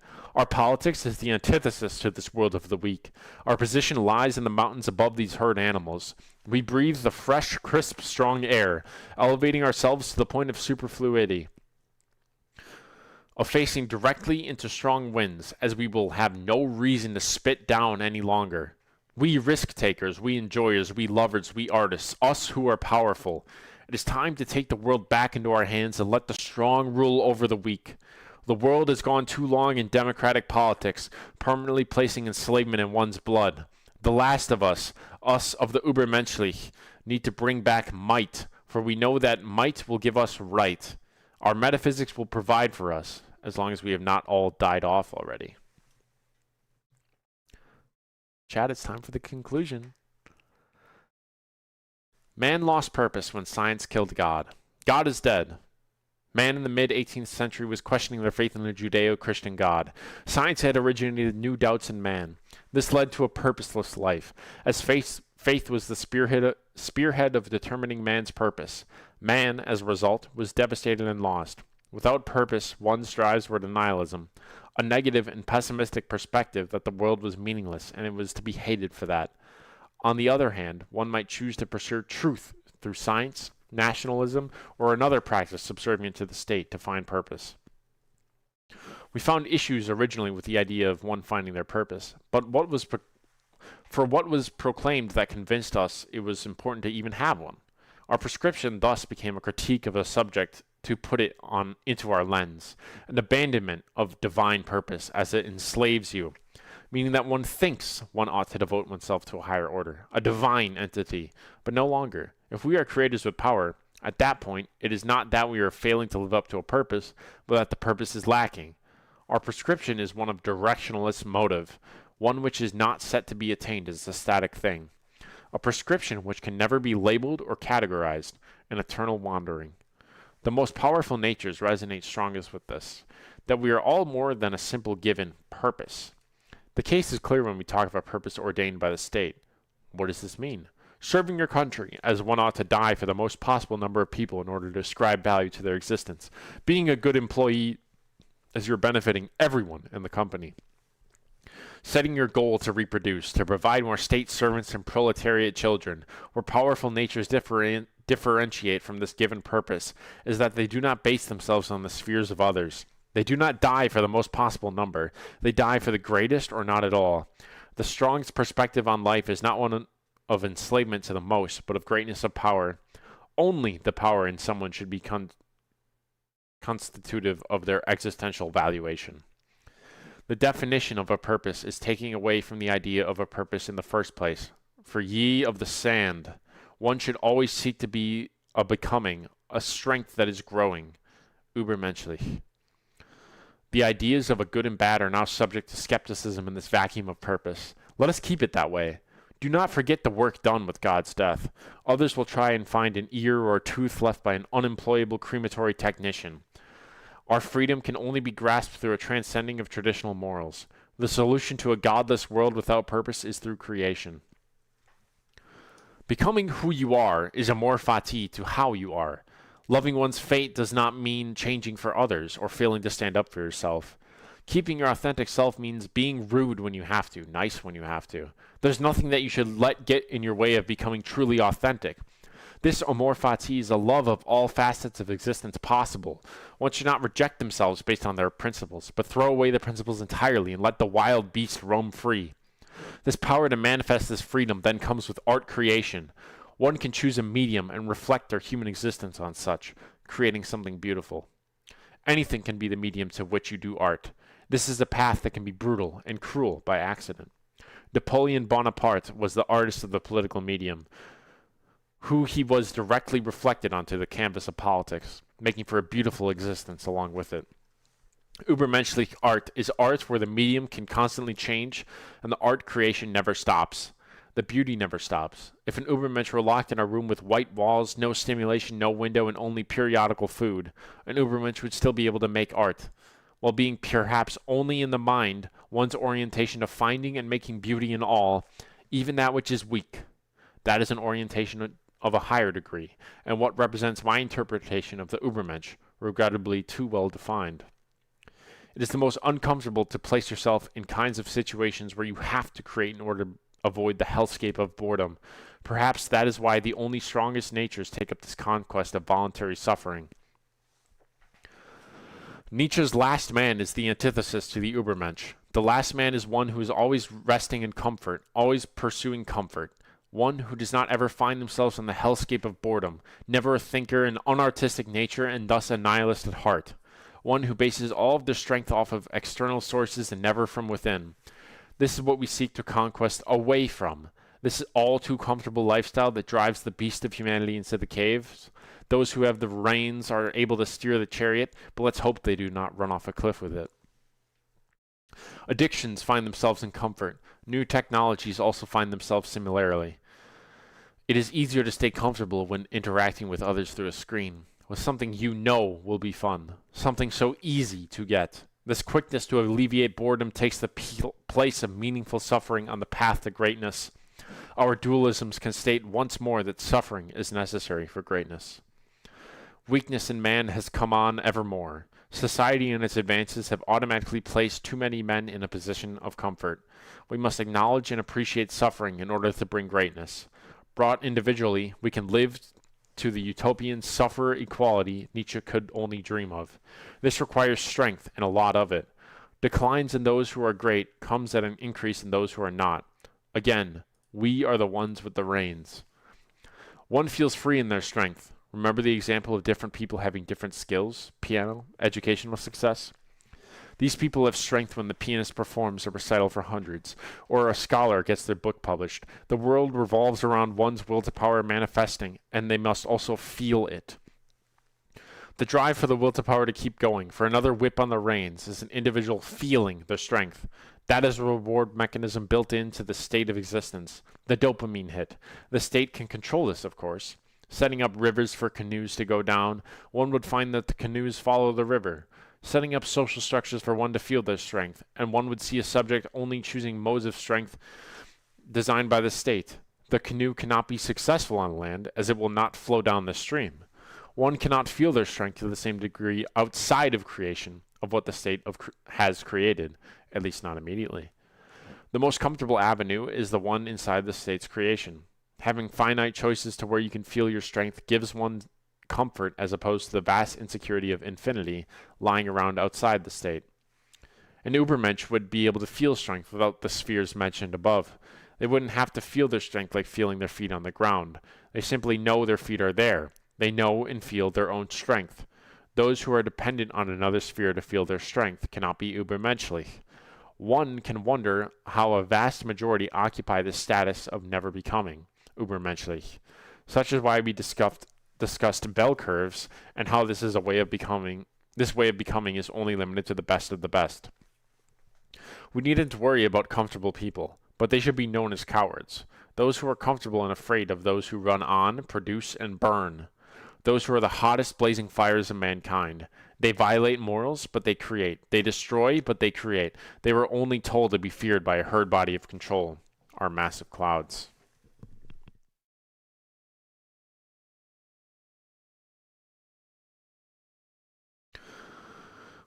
One who comes up to you crying deserves no differential treatment than another. Despite their pleas for you to help them, you owe them nothing, and you should feel nothing. Feeling something from this would be pity. Cold and crass as it may be, it is the exhibition of strength. When one is superfluous in strength, this crying one needn't even approach. Distance lends dignity. Pity is the Achilles heel of those on their path to strength. It can steal power from someone just beginning to accumulate. However, this natural order of power needn't be worried over justice for this robbery, as they then were never meant to have such power in the first place. Pity and activism is what sickens the world. Constantly efforts are done to ask for things from the state. One must focus on accumulating power ever more in order to demand it from the state. Power is what wins, and this crying and screaming does not get the powerful to do things for you. Only superfluity or contestation can. Amor fati, the love of one's fate. This is the most fundamental tenet of Nietzsche, the love of one's fate. Everything is based around this perspective of a love towards all things beautiful, ugly, sick, and degenerate. Loving one's fate is loving all of existence, despite what it may be. This orientation is a peaceful one, a free one. Truly loving one's fate, that is embracing your instincts, your biology, every part of you. People might try to tell you something that you do is wrong or right. Rewards may be given, punishments may be served. Becoming who you are, however, much others do not like it. It must be maintained. Nietzsche's prescription for us as subjects could then be this: become who you are, stay who you are, no matter the cost. Creation, destruction, all necessary. This is the way to love life.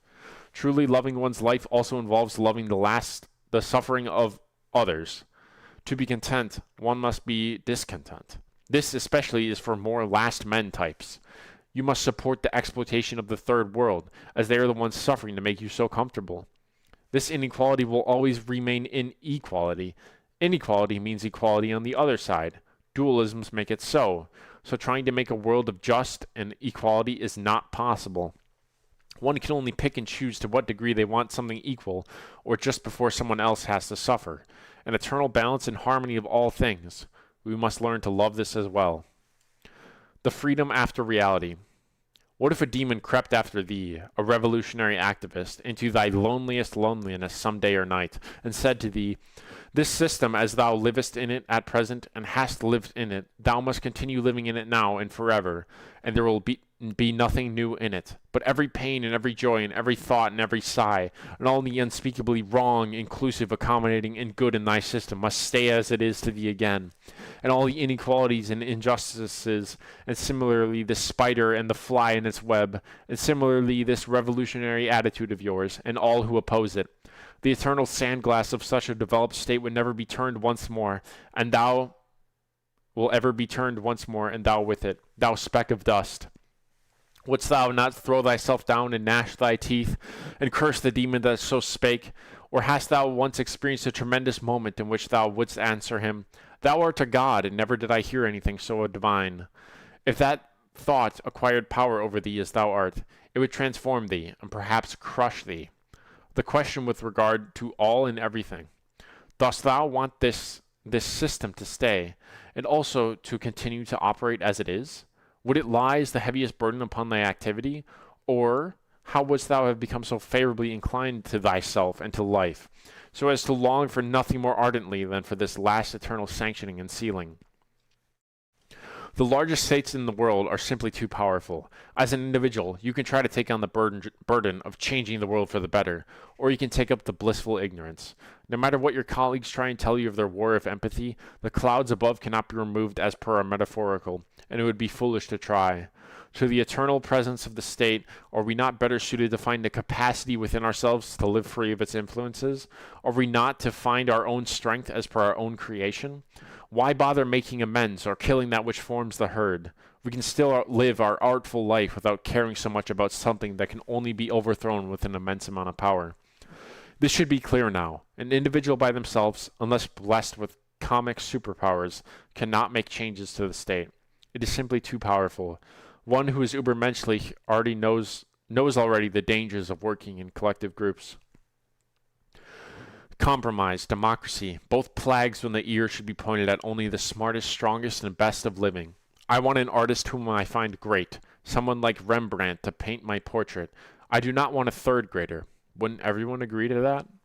What is our task now? Our task is a distance from the controlling forces, a distance from all media, and a return to our roots in nature as though Dionysus was leading us there. This is the taste of freedom. Avoiding the digital spectacle as it grows and develops ever more into our lives is the only way to save man. There is nothing great that can come out of such an increase in technology. We wish for the days when one could actually communicate with one another. Now it is just another stimulus and game in this attention economy-driven world. All these technological stimuli are breeding last man types and other passive nihilists. One cannot even go on a walk without listening to something else. One wishes they were not there at that moment. Is that not the most vehement hatred of life as it is? To break it down to the worst, it seems a lot of people know that this way of living with technology is bad for them. They have the capacity to reevaluate, but are not artists enough to rid themselves of its poison. Truly lost is humanity when soul sucked by vampiristic technological advances. Truly lost is humanity when saying good morning with a smile to a stranger suddenly gets you a look of disgust. How dare you talk to me? Do you know who I am? They think. They think that whatever has been put of them online is suddenly constitutive of who they are. Really, it's just a donation of their own organs. Without this false reality existing in wires and cables, who are they? Hard is the challenge to not be infected by misanthropy in an all too ugly world. After such an interaction, one must only smile knowing that their place is above the clouds, where one cannot spit down to the last men. One might be worried, if one takes up the prescription so given by this Nietzschean philosophy, for then my power would certainly be challenged. I may have led the lucky ones through the Red Sea with my power to split the ocean, but now that they are on the other side, they no longer need me. I mean by this, that if someone were to change from a last man to one who is more übermenschlich, then I would have finally known there's another person on the world who has not let themselves be bitten by technological vampires. However, I welcome this. The freedom that comes through blissful ignorance. The freedom to not busy my mind with affairs I will never encounter in real life. The freedom to simply not care with news, politics, or other mundane affairs of the same herd class. The freedom to paint your canvas without the rest of the art class present. This is a freeing nature, an aesthetic relationship with all beauties of mankind and not, of the littlest things whichever you may encounter. Amor fati internalized. Have I made myself clear? This is the politics of a free life. My first working title, A Politics to Love Life. Have you found the path to exhibit this love for yourself? Is this love of your creation? Have you abandoned me? Who are you? Answered with an aesthetic relationship instead of what you have made with your vessel. Do you see where I am? Can you breathe the air of the mountains? Our mountains which are above the clouds? The state is below one. Does that make sense to you, ye general audiences, that the state is beneath us? We see the tops of clouds from our highest mountains. Remember that our love of life is so strong. Everything hereto mentioned has simply been just the way the world is. Do you have a problem with it, or do you love it to Pluto and back? Our dualistic metaphysics determine the world. We need not worry about anything awry. Learn to love the life you have. Perhaps I have deceived you. Remember what I first spoke? Go away now. Go away and find yourself among trees and rivers. Go away and find yourself loving what you hated before. But keep your guard. Keep your skepticism. Once more will you need me again, as I will need you.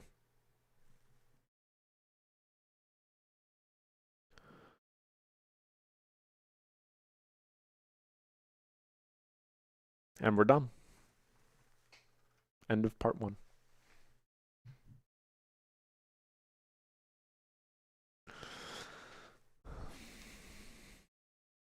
Banger ending? Dude, I was like, holy fuck, I'm getting chills, bro. That was actually sick. I kind of forget how fucking good of a writer I am sometimes. But okay. Well, now that I'm done. Questions? Anything? Anybody? Why did you do that? This was for a senior thesis project for college. I chose Nietzsche because he had profound impacts in my own life. Question myself at the end there. That's good. 3.5 hours, bro. Holy fuck. Who the fuck am I, PogChamp? Whose philosophy do you align yourself with most? What's my own now? But like I got because Nietzsche gave me the tools and now I'm carving my own statue, you know? Did your jaw hurt from reading that much? Yep. When you're talking about how there will always be corruption, do you ever think in hunter and gatherer situation would be there as well? So you're talking about political corruption, right? I guess thinking somebody buying out a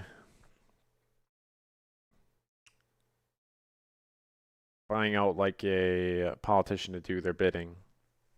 So in hunter and gatherer situations, I mean, literally think about going on a hunt and there's somebody you don't like that's going on the hunt with you and you just accidentally shove them off a cliff. Yeah, that'd be corruption because they're getting something they want. Let's say they're fucking the cave girl that you want. Yeah, it's just humans exploiting each other pretty much. Or like using their power to get something they want. Also, thanks Kai for the gifted. But yeah, the full unedited version of my entire senior thesis is 140 pages. This is 77, so what are you gonna do now? Well, chat, I was gonna play fucking Hollow Knight, but maybe we just save it for tomorrow, bro. Cause like, dude, my jaw hurts like fuck. Like, dude, like I actually don't want to talk anymore. What class was the thesis for? It's like a project you sign up for. So, like the spring before the next semester when I wrote it, or like so it's you apply spring junior year, you write it senior year, the whole senior year. You basically apply for the project, and then the only class is like you meet with other people writing it. Where can I read it myself? I'll post it on YouTube, and then I guess I can have like a link to the document there as well, but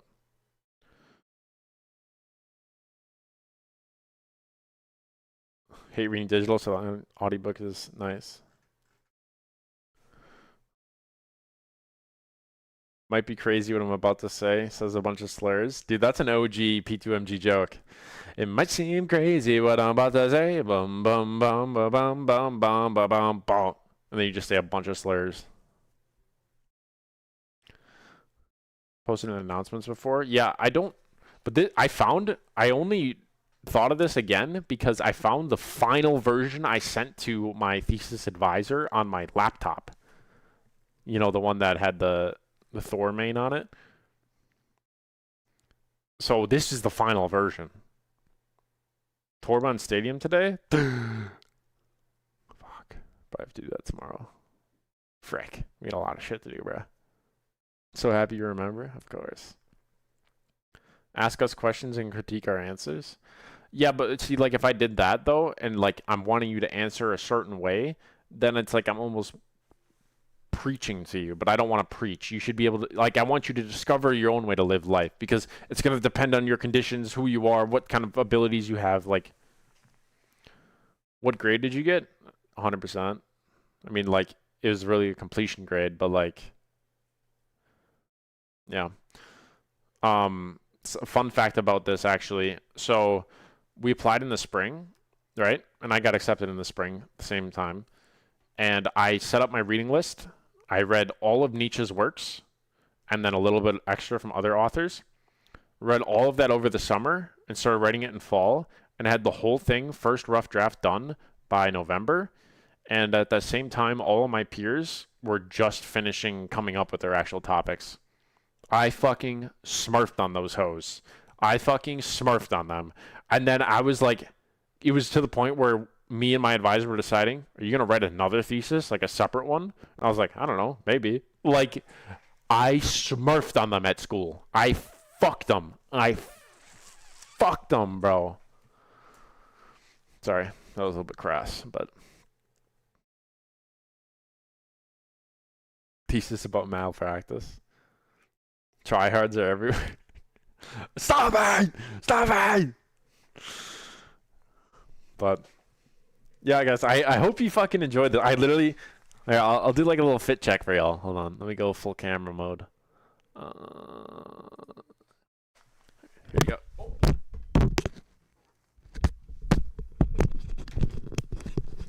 I fully dressed up. Here, you little cakesies.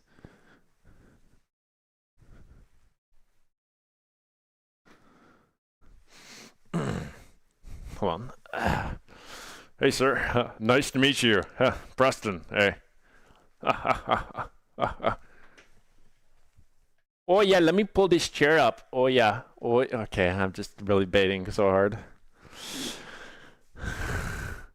But yeah, so full fucking fit on.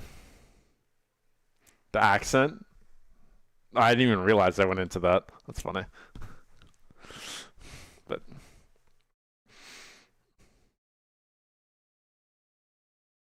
yeah. So I literally, and dude, I wasn't even planning on streaming today. There was the funny part.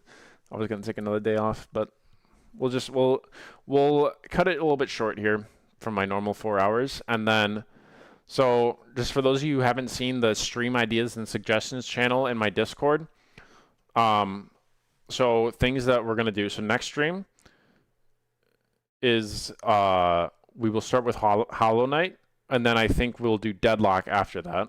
Okay. And then we'll be basically doing Hollow Knight Deadlock, Hollow Knight Deadlock, Hollow Knight Deadlock until Hollow Knight's done. And then after that, we'll be doing Risk of Rain 2 Deadlock, Risk of Rain 2 Deadlock, Risk of Rain 2 Deadlock. So I'll keep like Deadlock as like my main game, and that's what I'll switch to.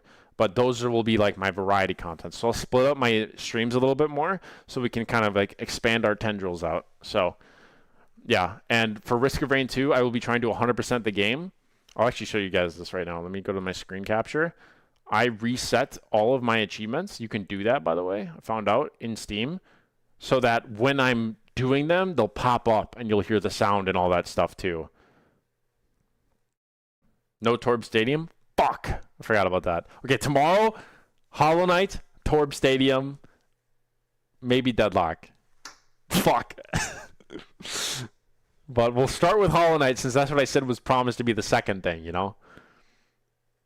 But yeah, so it's basically in preparation for the Risk of Rain 2 DLC.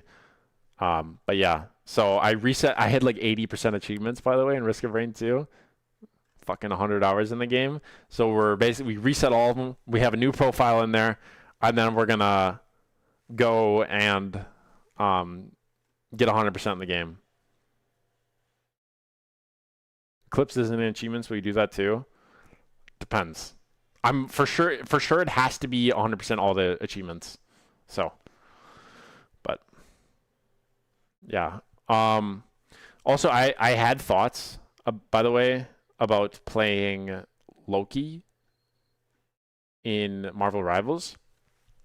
Okay. I was like, yeah, that'd be fun. He's not considered good. Still fits my brand. All that stuff. But then I thought about it a little bit more. Climb the ranks again. Get the same people coming to my stream. Harassing me. I'm done. My game's cooked. Telling me to only copy support alts.